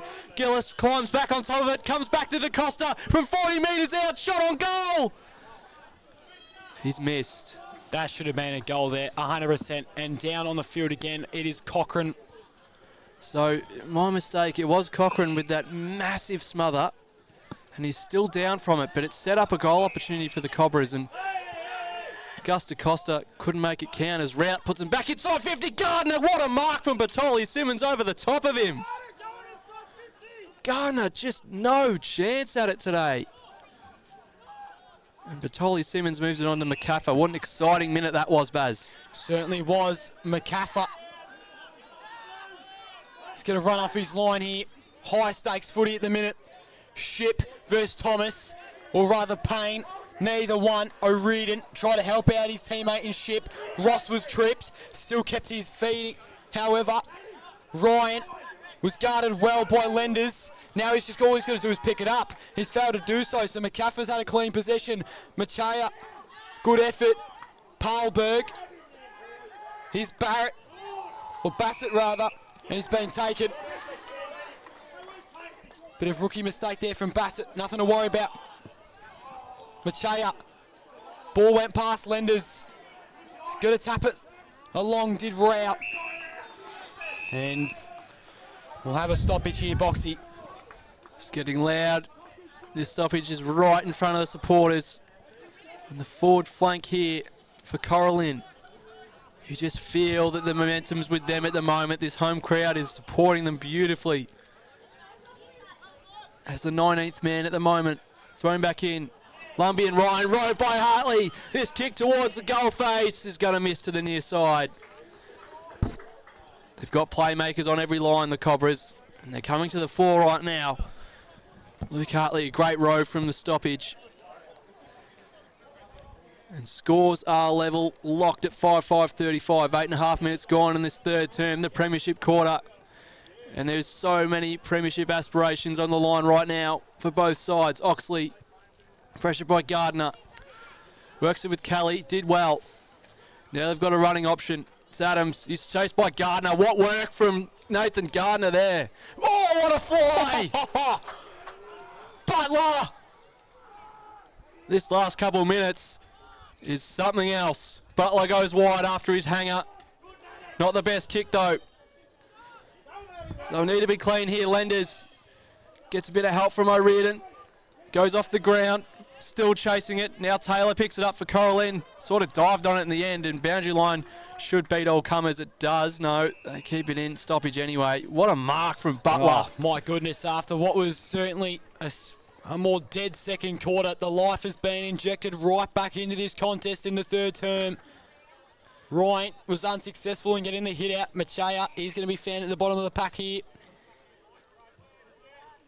Just as I was highlighting the work rate from Gardner to work all the way up to centre wing, Butler's outdid him with an absolute screamer, Moorcroft-like. So Proctor puts it up forward ship. Two hands, clean grab, overhead mark for Cooper Ship. 190 centimetre. He's playing in that sort of half forward roll today. Ship. This would hurt the Cora+Lynn Cobras, and he's done just that. Tooradin now out in front by 6. 6-5-41 place 5-5-35 on your Totally Workwear scoreboard, and my goodness, they have been classy, Tooradin. Cora+Lynn still very much alive in this third quarter, Boxy. So we've had highlights from both sides here, and that just shows how exciting this league is. These two sides are at the pointy end of it, and for good reason. If you're watching at home, you have not been let down. An absolute blockbuster here today. Lumbie climbs high with Ryan. Ryan wins a tap. Cochrane got out of trouble. Look at that. Ryan puts him inside 50. Kick in front of Gardner. He'll bounce in front of him again. Didn't take possession. Lengel did really well until he got the ball to his boot and went out of bounds on the full. But he's beaten Gardner again on that occasion. They just struggle to supply him with a good enough ball that he can mark. You know he wants it really badly. 70 goals on the season. They just have to get it to him. This one's a long one. Shinners flies high, goes under it. Cochrane falls on his lap. So good to see that he's all right. He's copped some big hits today. He had that awesome smother before that set up DeCosta's shot on goal, which was their last. And now he's got the chance to make that sort of right that wrong, if you will. He'll kick from about 35 metres out. 45-degree angle in the right-hand forward pocket. To tie things back up. Cochrane comes in, kicks on the way. Umpire does not move. He loves it. The Cobras are not dying away in this one as they have so often this year. 12 minutes gone. Scores a level at 6-5. We've got a ripper at the Cobra Dome. He's only been a Cobra for 2 weeks.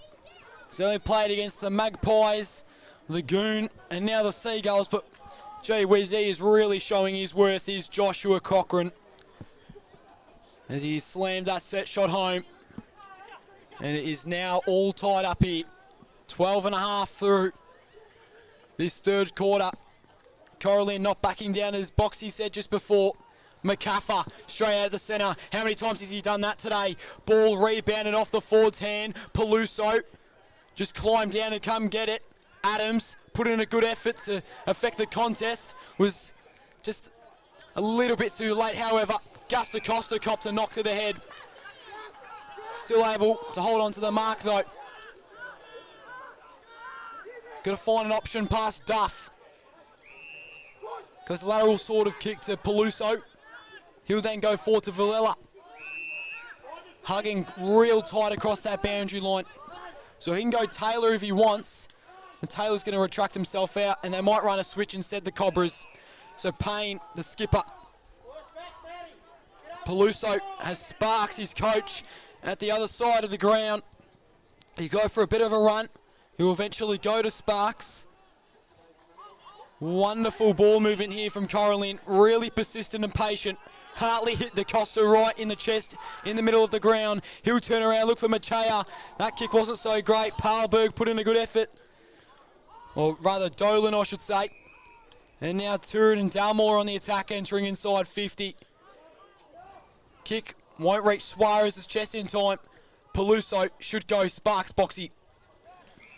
So this defence of Cora+Lynn standing up tall. Very impressive. DaCosta getting plenty of it in the last couple minutes. As is Villela. He's got it defensive side of the wing. Scores all tied at 41. 14 and a quarter minutes gone in the third quarter here. It's in the hands of their coach, Sparks. He's just going to use his big left boot to put it up the line in the air. Micaiah flies under it. Lumbie taps it towards McKenna. Can't take possession. Gillis wanted to be tackled there. Just got it away. Scooped up to McCaffer. He just goes the barrel inside 50. Scanlon, Peluso 1-on-1. It'll fall to the back. Peluso taps it wide. Suarez will get to this one. Can he pick it up? No, just outworked from Peluso there. Well done. He's been brilliant the past couple of minutes. An outstanding Lockie Peluso over the top. Lumbie couldn't quite lay the spoil over the top of Thomas. Dolan will need to move this one on quickly. Pressure from Machaya. They're climbing in on it. Crowd loving it. Pressure everywhere from both sides. Boundary line beats all. Right in front of the home coach's box. So far, you really have to admit this has been one of the best quarters of footy we have seen in the West Gippy League all year. Been very entertaining, this one. Thrown in. Great boundary throw-in as well. Thomas tried to go out the back. Only went as far as Bassett. Spearings was chasing hard after it. Cora+Lynn eventually get good possession. Great smother from Tooradin. McCaffer goes to Adams. Should go inside 50. Looking for Scanlon. Got past Peluso. Has Peluso ended up with that? He has. He has. Peluso is just on another level at the moment. And if there was a most courageous award, you'd certainly give it to him. McCaffer laid a very late bump on DaCosta. So now at the wing, Sparks hugging real tight across that boundary line. Found Edwards, who then went Taylor.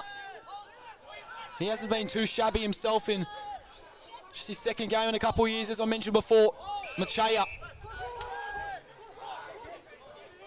doesn't have really all that much opening up for him, so has to put it up forward. Can anyone take an overhead mark? Almost. I think that was almost Cochrane. And umpire says we'll have a throw in here just outside Cora+Lynn's 50. So ready to get back underway. Thomas and Lumbie in the ruck. Lumbie has been pretty good today, despite Thomas's experience. Spearings trying to run. I think it was a turnover from White. Tooradin setting up field. They just need the numbers here. Payne worked hard to get back boxy. DaCosta. So Payne, DaCosta, Peluso and Sparks have been well on top for that Cora+Lynn defence in this term. And that's exactly what we're asking for pre-game. We've seen it. This one goes forward. Oh. Great mark with courage, Kelly. He was absolutely launched into from behind, and that one's hurting. Well, it was very late, wasn't it? And a few afters here, which is probably fair enough. You've got to defend your man after that. One of the most courageous marks I've seen this year. He knew the pressure was coming. In the end, it came way too late. Their skipper as well, I think they're going to pay 50 here, are they? They are.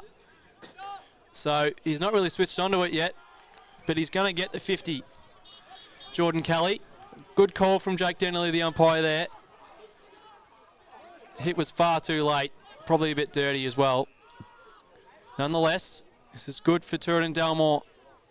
Cora+Lynn have owned possession in the last couple of moments. This one goes deep, almost over the top. Palberg gets this crumb, puts it on the left boot towards goal, misses to the near side.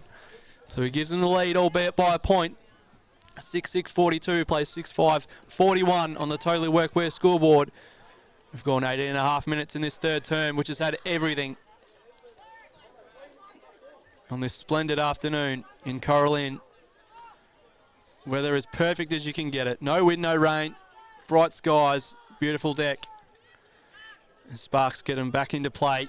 Finds Payne out of side. On the flank, he goes inside to DeCosta now. He goes up the line, searching for Cochrane. Well done, O'Riordan, came over the front, almost took the mark. Couldn't go along with it, no, and Rout. He come away with the footy, puts him inside 50, but it's all white jumpers ahead of the ball. And he's probably lucky there. The ball darted out of bounds because Tooradin were encroaching on that one. Not a bad result for Cora+Lynn at all. Really looks like Tooradin were going to go back and maybe rebound off the back 50. The ball went out of bounds inside 50 for Cora+Lynn. It'll be thrown back in, and McKenna and Ryan will do the work. Falls to the back. Ryan will pick it up now. Pressure from Hill was good. Now Moncton. Left foot ball searching in front of Rout. Sorry, Villala bounces over his head, claimed by Adams. He gets it onto the other Adams, shrugs one, tries to put the handball in front of Lumbey. And he moves it on to Dolan. They got a number inside 50 at the back. It's Ship. Will it get to him? Yes! He dropped the mark, but it didn't matter because Briggs was holding onto the jumper. Probably lucky he got the free kick too because he was outnumbered. So this would really hurt the Cobras' defence, which has been really strong in this quarter. Cooper Ship. And that's just the problem with Cora+Lynn sometimes. They're so focused on playing that attacking brand that sometimes they just have too many numbers up too far forward of the ball. So Cooper Ship from 45 metres, slight angle, kicks on the way. It's there! Tooradin Dalmore breach the gap once again. It's back to 7 points. And that's a huge goal in terms of the flow of the game because the Cobras looked like they were really dominating possession and field position. But some great pressure through the middle and some quick ball movement, which is what they're trying to do this quarter. They're going really direct and they're moving the ball really quickly. And that time they did use the middle, which you don't see too often. And Cooper Ship has got another goal. He's been strong up forward to them today. They lead at 7-6-48 to 6-5-41. 21 minutes gone in the third term, Baz. Cooper Ship, he's certainly been one of the better goals today. Let's get this game back underway. Thomas, hit out was subpar, holding the man free kick. So this is going to go to Machaya. And they want 50 metres. And I think they're probably reaching a little bit there, the Cora+Lynn faithful. DeCosta has Sparks running from behind him. Didn't go for him. Rout ran really well to go get that mark. He'll play on almost instantly and send one inside 50. Gardiner needs to rise, and that's very much an unrealistic attempt, you'd think. And Bartoli Simmons, he will be taking the free kick. I don't want to be too critical on Nathan Gardiner because he has kicked 70 goals, which is not really matched by anyone in the comp, but sometimes when I watch him against the good sides at the top of the ladder, if he's held well, he can get quite desperate in the second half and can sort of give away a few free kicks and the like, and actually work himself more out of the game than into it. Yeah. So I've noticed the same thing as well. He did the same against IK not that long ago. So here's Shinners. Marks, he gets dumped by Gardiner, and that's exactly what I'm talking about. Pointless free kick, trying to put the pressure on there. Downfield, and Dolan, after he lost that one-on-one contest, has actually got the free kick here, and it's a good one. He's got Palberg, who just plays on, puts it in front of Scanlon. Can't take the mark. Falls to the back. The Cobras have got it. They're working well here. Big kick out of defensive 50. Probably had a bit more time. It finds Lenders. So they've given the Seagulls another chance here. Where's Lenders go with it? He just dumps it into the pocket. They'll fly. Punch from behind by the Cobras. Sparks escorts it out of bounds. And the umpire's given a free kick out of bounds on the full, so Scanlon's got it deep in the pocket. I don't think he'll have a shot here. He doesn't. Centres the ball instead. They'll fly. Hills at the back. Can't take the mark. Picks up the crumb though. Darts away from his opponent. Almost slips over. Gets caught now. Got to be holding. I think the boundary line saved him on that occasion. Nervous moments for Lewis Hill. But it's still deep inside 50 left forward pocket for Tooradin Dalmore. They lead it by 7 points.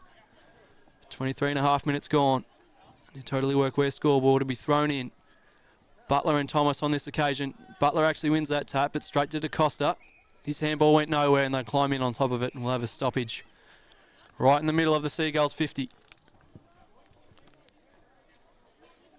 Another goal here would really hurt the home side. Thomas wrestles away his opponent on that occasion, but the ball comes to the back and the snap's on the line, missing to the near side.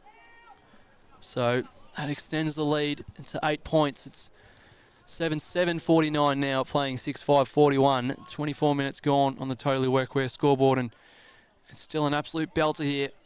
Game just taking snug on that knife's edge at the moment. Neither team breaking away. Sean Sparks will bring it back in, Baz. So Sparks has been really impressive, the coach. Good kick out to Briggs, who's waiting patiently. Payne on the flank, gave it out to Sparks again. That kick's not too good. Escaped Gus DaCosta. So this presents Tooradin Dalmore with yet again another opportunity to score inside. Good effort, Cochrane. Oh, there's no way. I'm in complete disagreement with that call. I must admit, Cochrane, that was just a good spoil. There was no contact after. Paulberg sends a bomb inside 50. No one was able to take it at the end of the day. Ball should bury itself under that pack, and it will.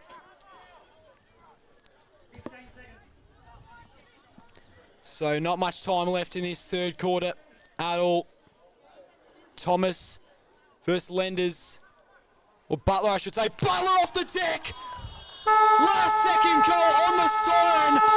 Butler was in the ruck contest. He's run forward and he's kicked one home. And that's huge in the context of this game. They have now gone into three-quarter time, the Tooradin Dalmore Footy Club, up by 14 points. And that spells danger for Cora+Lynn. We're going to take one last break after that wonderful kick there from Brad Butler. We'll just give you some ads and we'll be back shortly.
Hey, I'm Michael Vanderklooster, but everyone knows me as Vander. I own a company called Vander Surf, and I've been making boards for 23 years.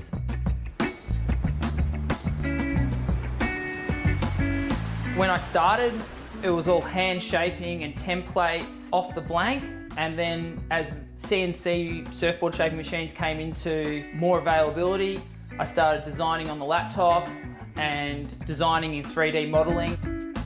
It allows me to be creative, express, my artistic side of making surfboards.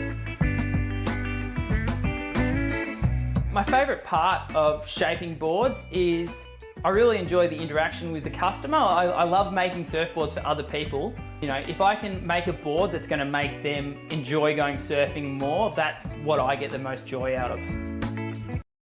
This is a story of a community that likes to work hard, digging, fixing, building, keeping people safe, or just lending a hand. A community that all have one place to come together, where they're spoilt for choice and good service is everything. And although there are stores all over Australia, the owners are as local as they come. Totally Workwear, clothing your hard-working community.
I'm going all the way up.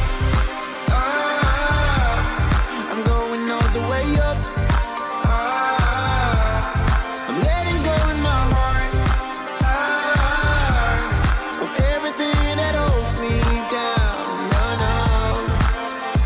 And it's feeling like I'm in the groove. I can feel the love. Oh yeah, it's all around me.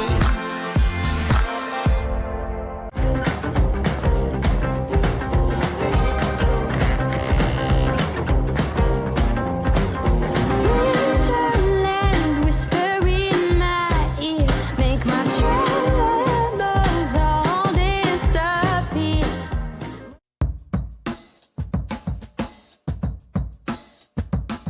Hey, I'm Michael Vanderklooster, but everyone knows me as Vander. I own a company called Vander Surf, and I've been making boards for 23 years.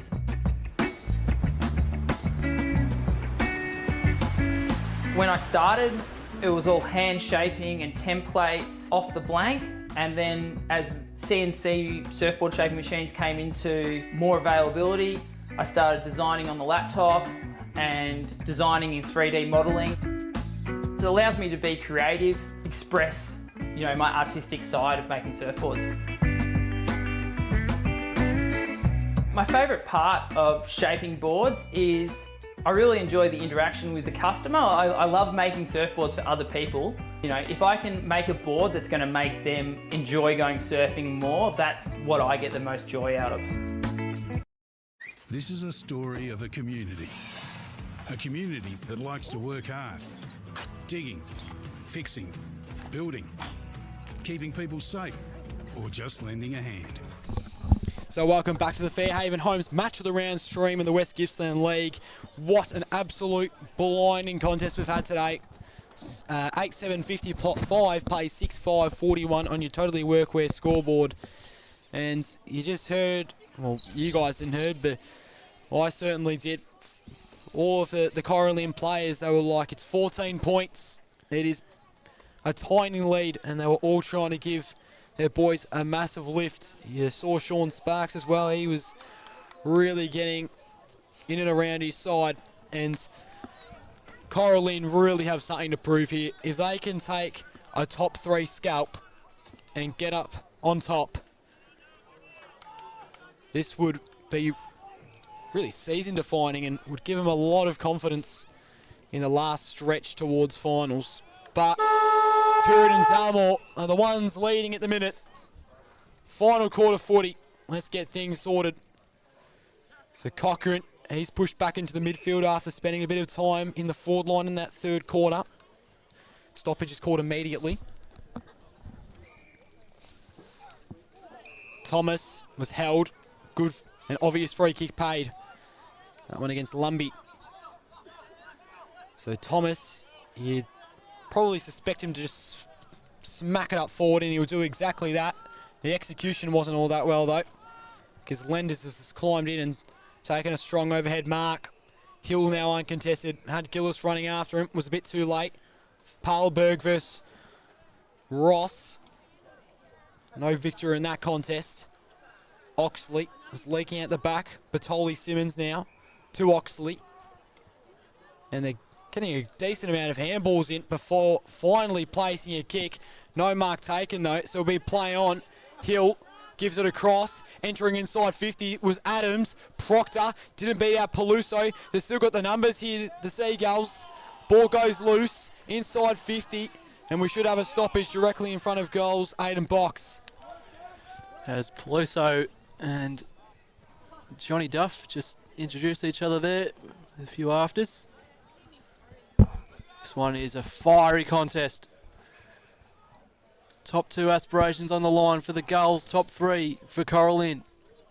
And they're all diving on it. You see the attack from both sides. Just menacing at the moment. First goal crucial. 14 points to lead to Tooradin and Dalmore. Lumbee and Thomas once again sort of clamber on each other and miss the ball completely. It falls to the deck and they climb on top of it. We'll have another stoppage. 30 metres out in the heart of Tooradin and Dalmore's forward 50. Lumbee and Thomas once again. This time Thomas, the back hit. What a hit out that was. Walkers gets the kick away. Sparks is in the contest there with Kelly. In the end, it's won by his teammate, and here's Cochrane. They're out running now, the Cobras. Here's their chance. Cochrane's kicks a high one. Gardner and Langmuir one-on-one. Gardner wins the free kick. Rightfully so as well. And that's a big game for you right there. Langmuir's been so good all day, but last quarter, the lead, only 3 kicks. First one-on-one with Gardner. You get a bit nervous. I don't blame him, but he's given the superstar goal kicker the first chance in this final term. This would be huge. To cut the lead to 8 points, Nathan Gardner for his second of the day, 71st of the season. From straight in front, the kick's on the way. Did you ever doubt him? Nathan Gardner strikes first in the 4th term. Cuts the lead back to 8 points. The Cobra Dome faithful love it. And we've got a game on our hands. 8-7-55. Tooradin Dalmore plays the Cobras as the scoreboard updates for me. 7-5-47 on the Totally Workwear scoreboard. Just over 3 minutes gone in the final term. What a start, Baz. So Gardner and Gillis, the 2 big-time forwards, you're expecting them to really pick it up in this 4th quarter as their side looks to pick off a big scalp. Ball thrown up. Thomas hit out. Ryan, handball wasn't executed all that well. McCaffer just sent it up in the air. White almost had a good piece of it. Walker's running hard, trying to break through the congestion. Umpire will say give it right back.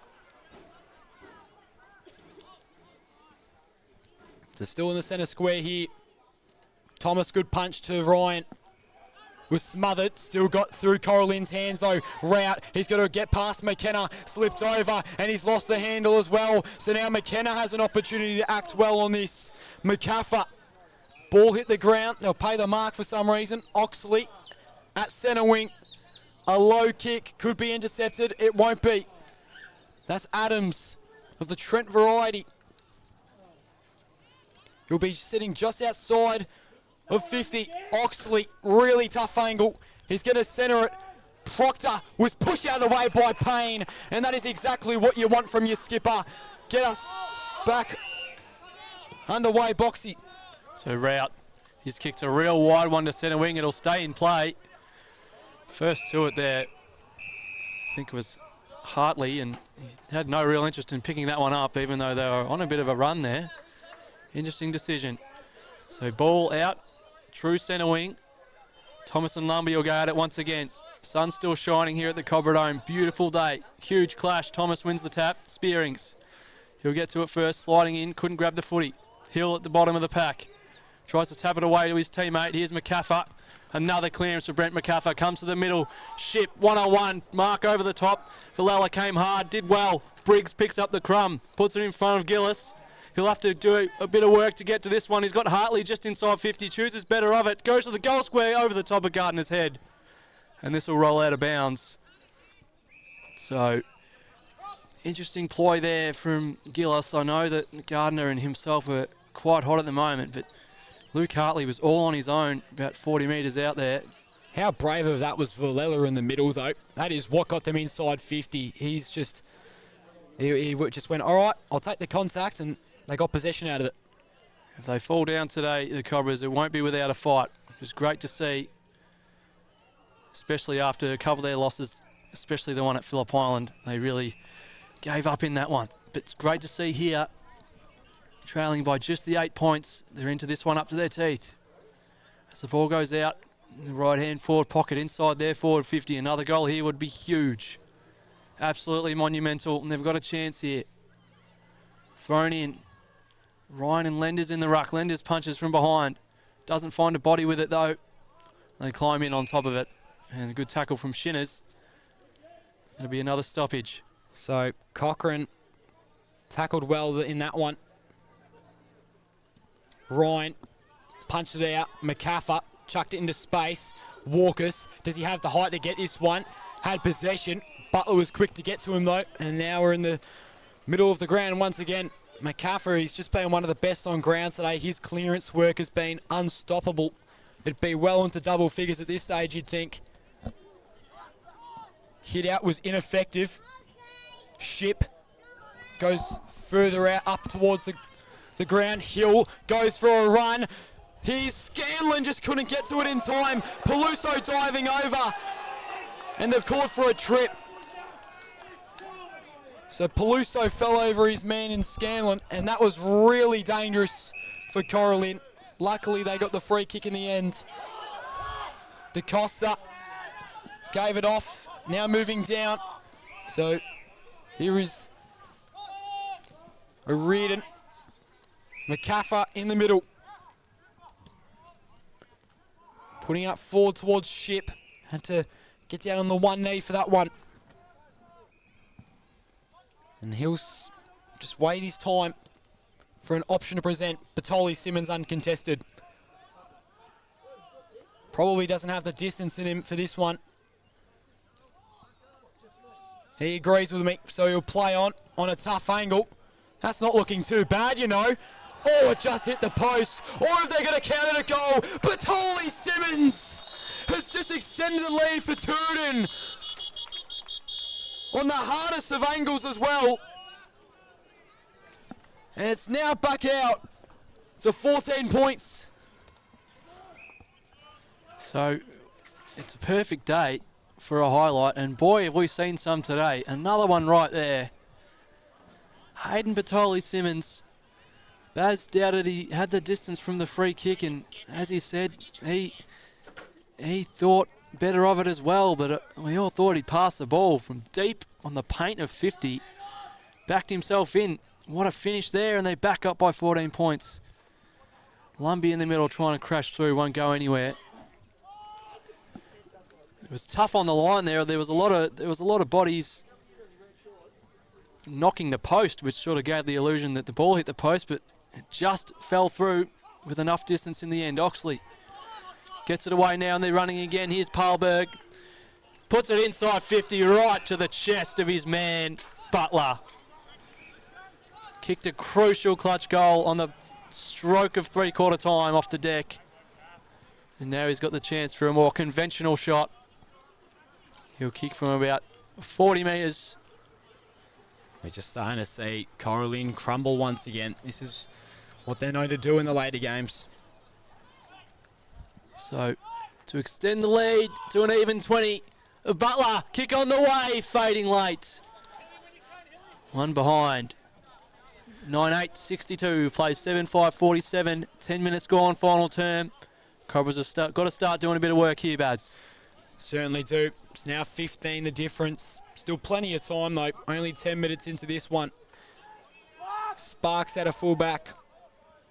One of the leaders of this club. Risky kick executed perfectly though. Moncton never had any worries in the middle. His kick was even better to Walker's. How was the ball movement here? Gardiner left all alone. Coast to coast footy. Sparks, Moncton, Walker's, Gardiner went through 4 sets of hands and they're up at the other ground. Brilliant response from Sparks and his men. And Gardiner's going to kick his third. Cora+Lynn back in this. So just 9 points the margin now. Absolute thriller here at the Cobra Dome. High stakes footy. And boy, did they miss Sean Sparks in some of their losses this year. If they had him at Phillip Island, that might have been a different story. What a kick. Often see it late in games when you have to risk it.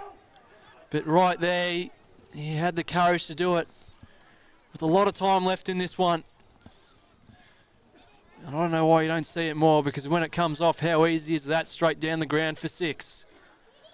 Back to 9 points, back in the middle. Lumby climbs high, wins the tap. Don't really go anywhere with it though. Climbing on top of it with Spearings and Adams. Taylor picks it up now. Vitoli Simmons, he's smothered. Comes out to route. His kick goes nowhere really. Bounces along the ground. Picked up by O'Riordan. He puts it out to the wing in front of the first gamer, Bassett.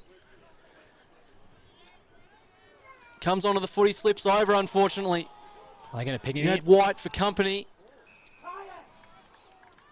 And eventually he was able to get some troops helping him out there. Yeah, it was lucky they got that out, because typically with those sort of balls, what I've noticed in the West Gippsland League is that they ping you for that 9 times out of 10. So it'll be Lumby and Thomas once again. DeCosta goes up the ground. Has he found Ryan? Has he kept it in bounds? He has. The umpire calls the mark. Plays on. Goes deep up the line. Gillis one-on-one with McKenna. Falls over the back of them and they're out here. They get to it first. Punched along the ground with the foot and they've just found the behind line.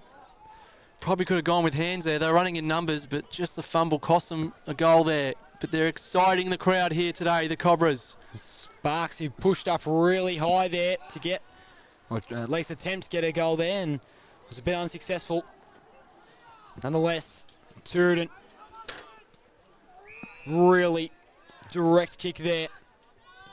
They'll push to the wing now. Moncton's got his work cut out for him against McCaffer. McCaffer, 1. He then goes further down the wing to Lumby, who wanted to give it off to Butler. Went against it. Lumby, he's going to put it forward. Scanlon lost his footing.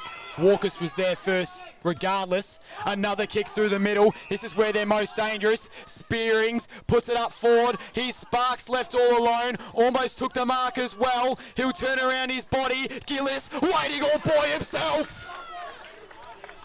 How is the kick and the leadership from Sean Sparks? The player coach in his 4th game of the year has hit Ryan Gillis directly on the chest.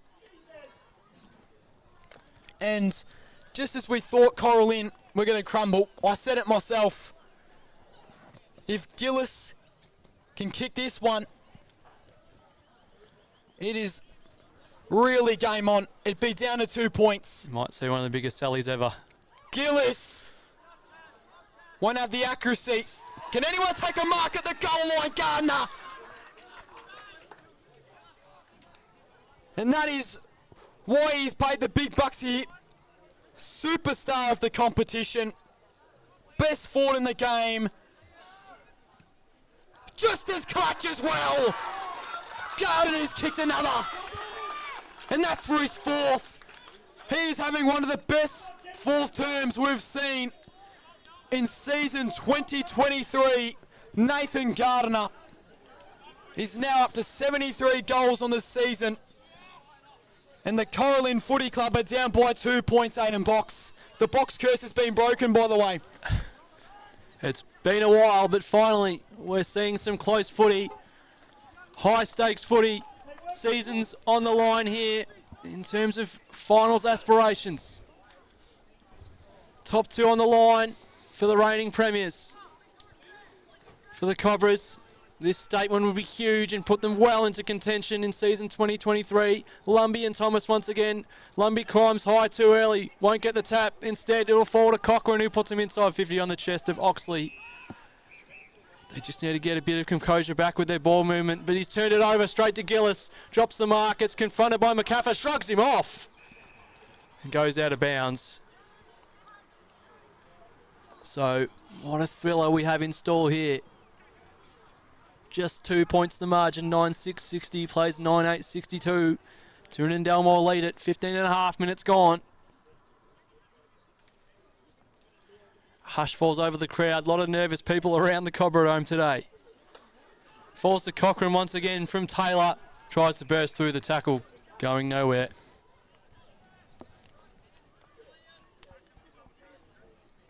I don't think the people around the ground will be as nervous as those who have to play on Gillis and Gardner at the moment, inside forward 50. They've torn this game open the way of Cora+Lynn in this term. This one close to the banjo line, kept in. Proctor goes and finds McCaffer. Out on the full. Banjo line beats them both, and Walkus is going to have a chance here to put the Cobras back inside 50. He plays on, opens up the angle, does so. It's a high ball. Gardner's under it, can't take the mark. Falls to the back. Roved well by the Seagulls. But they're tackled instantly, holding the ball. And 50 metres, and the crowd absolutely love it. Ryan kicks the goal. Cobras take the lead by 4 points. In a matter of seconds, Tooradin and Dalmore have lost the lead for the first time this afternoon. Was just going to ask Boxy if Cora+Lynn had the lead at all today. I suppose not. They are now up by 4 points. About 16, 17 through this fourth and final quarter. What an absolute contest we've had today. 17.5 is how long this fourth quarter has gone so far. High octane footy. I mentioned the hush over the crowd. That's gone. Oh, they're up and about now. You heard the advertisement boards getting absolutely smacked by the fans here. Moncton trying to break three. Wasn't able to. Machai did instead. Ball's just put in the air by a Cobra. Taylor. The bounce escapes him. Cochrane tried to lay the tackle. Couldn't get there in time. Here's McCaffer. Gave it off to Proctor in his 100th game. What can he do? Paarlberg got in the way of McCaffer. Ball's going to hit the deck, holding the man. And they've got a bit of an opportunity presenting to them. The Tooradin Dalmore Seagulls. McCaffer left alone. Goes inside. Here's Dolan. He'll go inside 50. And that's poor defence from the Cobras. Because left wide open was Trent Adams. And suggesting by his body language and his, oh, perhaps not, Oxley from 52 outs has got it. No, he hasn't. He's missed it. He's missed a lot, in fact. There's a bit of afters as well. Boxy. So this will fall right where that afters is going. Oh, big Pat Gillis from the side, probably unrealistic. No free kick. He's a bit sore at the bottom of that one. Flew high. Big pack formed right in front of us here in our broadcast position. Sits at half forward now as where he'll be thrown in. Half forward for the Seagulls. Grandstand finish here. Thomas and Suarez in the ruck. This one will get to the back and Thomas will flick it backwards. His man wasn't ready for it though. Tooradin first to it. Crashing in there was Proctor. Couldn't take the footy with him. They're still crashing for it. Machia's at the bottom of that one and he's claimed, so we'll have a stoppage centre wing. Might have been a bit unlucky to not get the free kick as well, was pushed in the back. Crowd well and truly in this one now. Thomas goes to the left-hand punch, but it finds Lenders. His kick goes up the line, doesn't really find a body. Proctor, Suarez. Adams, he felt the pressure and he just gave it right back to Cora+Lynn now. Machia, he slipped over. Ball still got along the line towards Hartley. Didn't stay in for him though. And we'll have a throw in on centre wing. 20 minutes gone. The home side now lead it by 4 points. And what an all-important 4 points it would be with 6 minutes to go in this one. So much on the line. Thomas, huge tap. Goes to the way of McCaffer. He sort of pushed Spearings in the back, but not paid. Valella tries to kick it along the ground upfield. Couldn't get much distance with it, and he's shoved out of bounds by Lenders. So smart from Valella to get another stoppage there. You just got to hope that someone takes account of McCaffer because he's been the clearance king all day today. No one's really matched him. Big boundary throw-in coming in. Big stoppage awaits us. Thomas had 3 big hit-outs in a row. And that's got to be front-on contact. Umpire's going to agree. Give it to Adams. It's gone off his line, so he'll be called to play on. Here's Payne. Went up bravely with a fist. Walkers has turned it over to McCaffer though. Now the goals are on. They've gone forward. Dolan, he's just going to wait his time. McCaffer really wants the footy. Dolan ignores him. Still just patiently waiting to see what opens up in front of him. A high one forward. Hill, big climb. Couldn't take the mark, however. Just slipped out of his grasp. Still inside 50. Has Batoli Simmons been taken holding the ball? No, he hasn't. It's going to remain in the front 50 for Tooradin. Big moment coming up. Taylor. Well, Thomas, I should say, got out to Walkers. So, we'll now have yet again another boundary throw in. It's with Tooradin at the minute. Thomas, another hit out. Dolan. The handball was ineffective. So was that disposal though from the Cora+Lynn defender. Adams just got a kick away in the nick of time. Lots of numbers around the ball at the minute. Walkers is going to be taken in just outside of 50 for Tooradin's Almore Boxy. So a huge stoppage this one. As the time ticks down. Thomas wins that tap easily, but it's claimed instantly by Batoli Simmons. What a handball wide to Adams. Can he pick it up? He can. Disposal to fall forward. Almost marked by Payne. Fell to the back. Climbing on top of it, getting out to Hill. Couldn't take clean possession. He probably had a snap there if he did. Wins the possession on the ground though. Flicks it onto a teammate in Adams.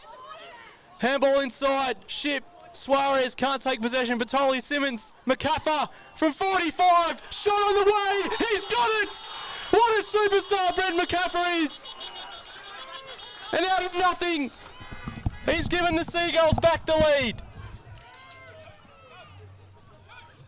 10-6. 66. Plays 10-8, 68. And with just moments to go, the visitors have retaken the lead. So McCaffer, big goal from 45 metres out. There's 4 minutes left. Heartbeats racing as Tooradin and Dalmore have taken back a 2-point lead. Thomas kicked it out the ruck. Didn't gain much meterage on it though. And we'll have another stoppage. What a contest in one of the games of the year. Machea puts it up forward. Gillis running hard out in front of McKenna. O'Riordan's going to beat them all and pick up clean possession of the footy. Here's the absolute star in Brent McCaffer. And he looks to have maybe picked up an injury here. Can't really stand all that straight. He's limping a little bit.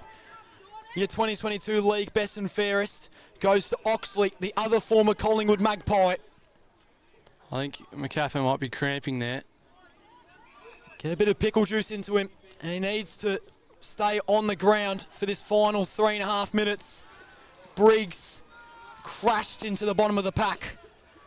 Stoppage And you just feel as if Cora+Lynn need another really risky sort of kick through the middle. Briggs. He's on the ground here. Trainers are going to come out. He can't even walk.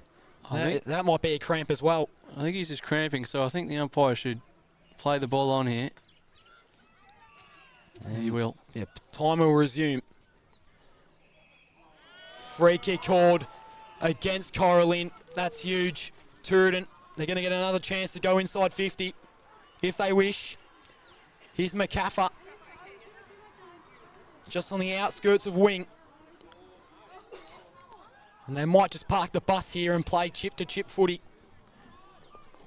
Waste as much time as they can. Lenders. You'd say another goal for Tooradin+Dalmore probably does this. High ball inside 50. Suarez and Scanlon couldn't get it. Proctor handballed it out. Payne got a good piece of it though. Now Cora+Lynn looking to exit outside of defensive 50. Thomas went Machaya.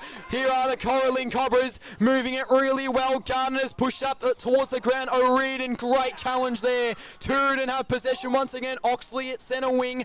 Gives off by hand. I think that's Adams with it. Sends it up forward. Suarez, no, won't take it. Hill try to twist and turn it over at the end of the day. It's going to be a throw. Cora+Lynn have the 48 in box.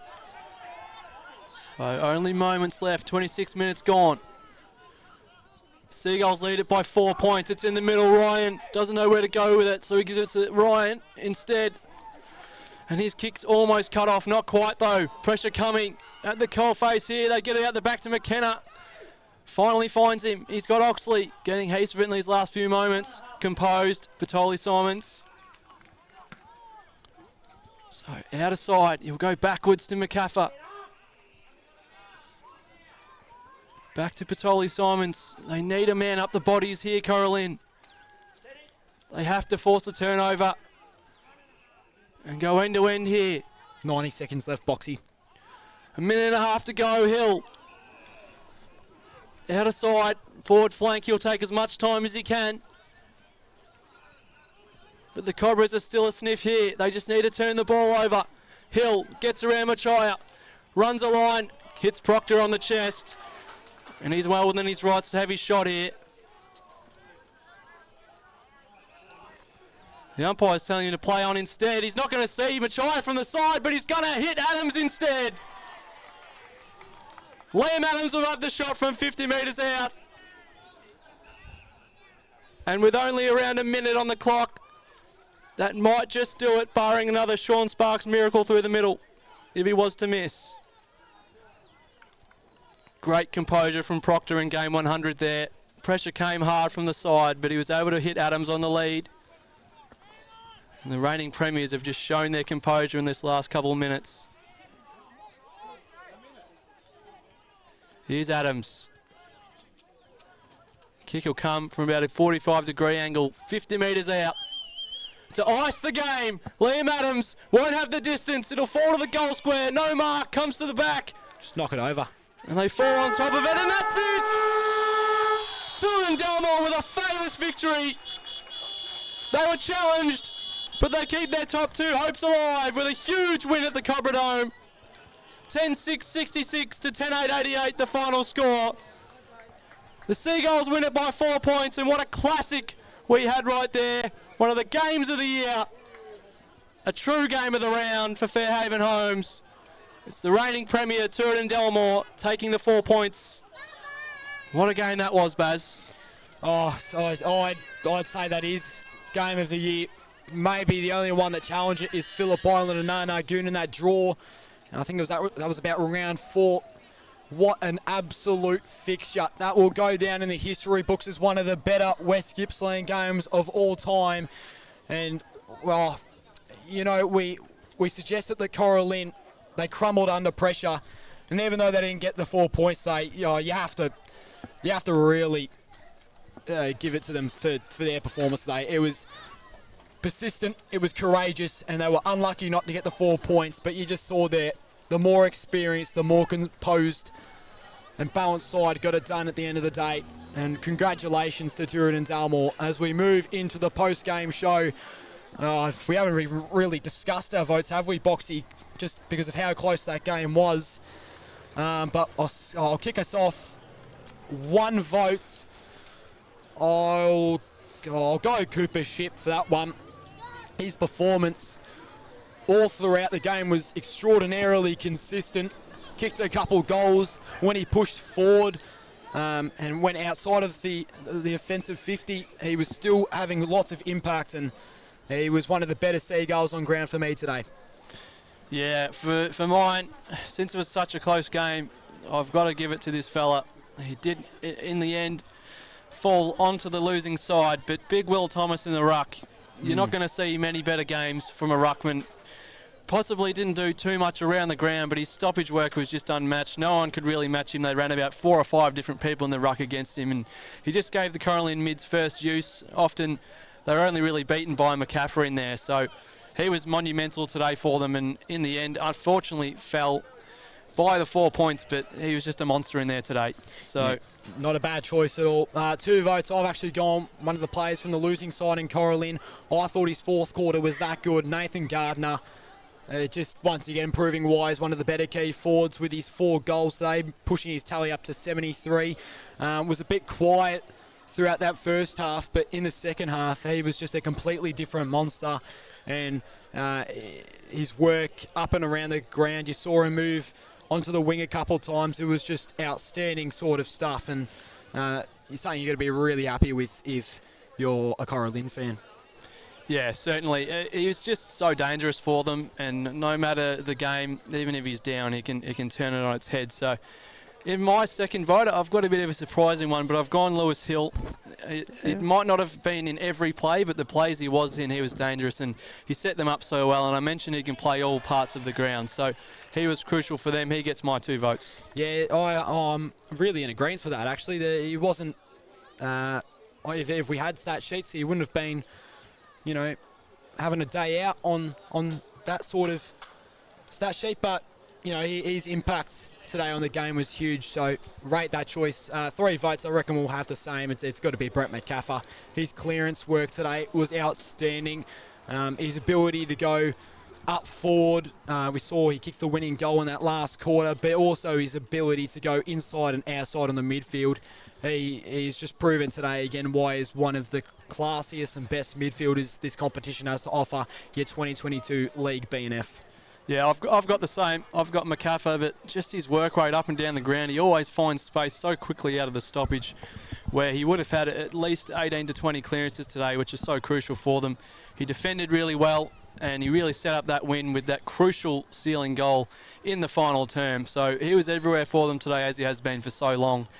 As the Tooradin+Dalmore Seagulls got the win today, as we go around the grounds, this will be the news of the weekend. Narnagoon 10-9-69 have defeated Inverloch Comwhack 7-9-51. A huge win for the Goon and their finals chances. They're going to move up and challenge Cora+Lynn now in that 4th spot rather, and that's a massive loss for IK. Their first of the season. Some were saying that they probably needed to take a loss at some point, but huge for Narnagoon. Inverloch Comwhacks continue to struggle at that venue. In other games, Garfield easily taking care of Bunyip away from home. Obviously this one where Tooradin+Dalmore won it by 4 points. Warrigal Industrials 11-19-85 getting the job done over Kooyurup 7-6-48. And the Corumburra Beena Giants are currently getting the job done over Kilcunda Bass at home in the annual Gary Gus James Cup. An awesome result there for them if they can finish that one out, as we have live scores at the moment. So they lead that one, as I mentioned, by 6 points. Massive for them. And then over on the island, a bit of a bloodbath. 29-14, 118 playing Darlston 5-4-34. That's a tough one for the Magpies. And as for the 2 teams here, Cora+Lynn, well, they fought quite hard, but in the end they didn't come away with the 4 points that they were so dearly after. And next week they'll look for those 4 points on the road in Garfield, and you think you'd back them in that one. As for Tooradin+Dalmore, they also have a favourable matchup back at home against the Giants.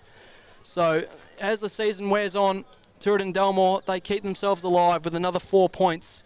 They keep themselves alive for that double chance in that top 2 spot with a crucial escape win here. And Cora+Lynn, well, they'll be up against it now that Narnagoon have that victory. They are a considerable gap ahead of them with Nanagoon having that draw, but anything can happen in the final few rounds of this West Gippsland football competition in 2023. Today, we witnessed an absolute thriller. It was won by Tooradin Delmore by 4 points, 10-8, 68 to 10-6, 66 on your Totally Workwear scoreboard. Join us next week for another Fairhaven Homes match of the round. It's been Aidan Box and Bailey Allen. Thanks for being with us.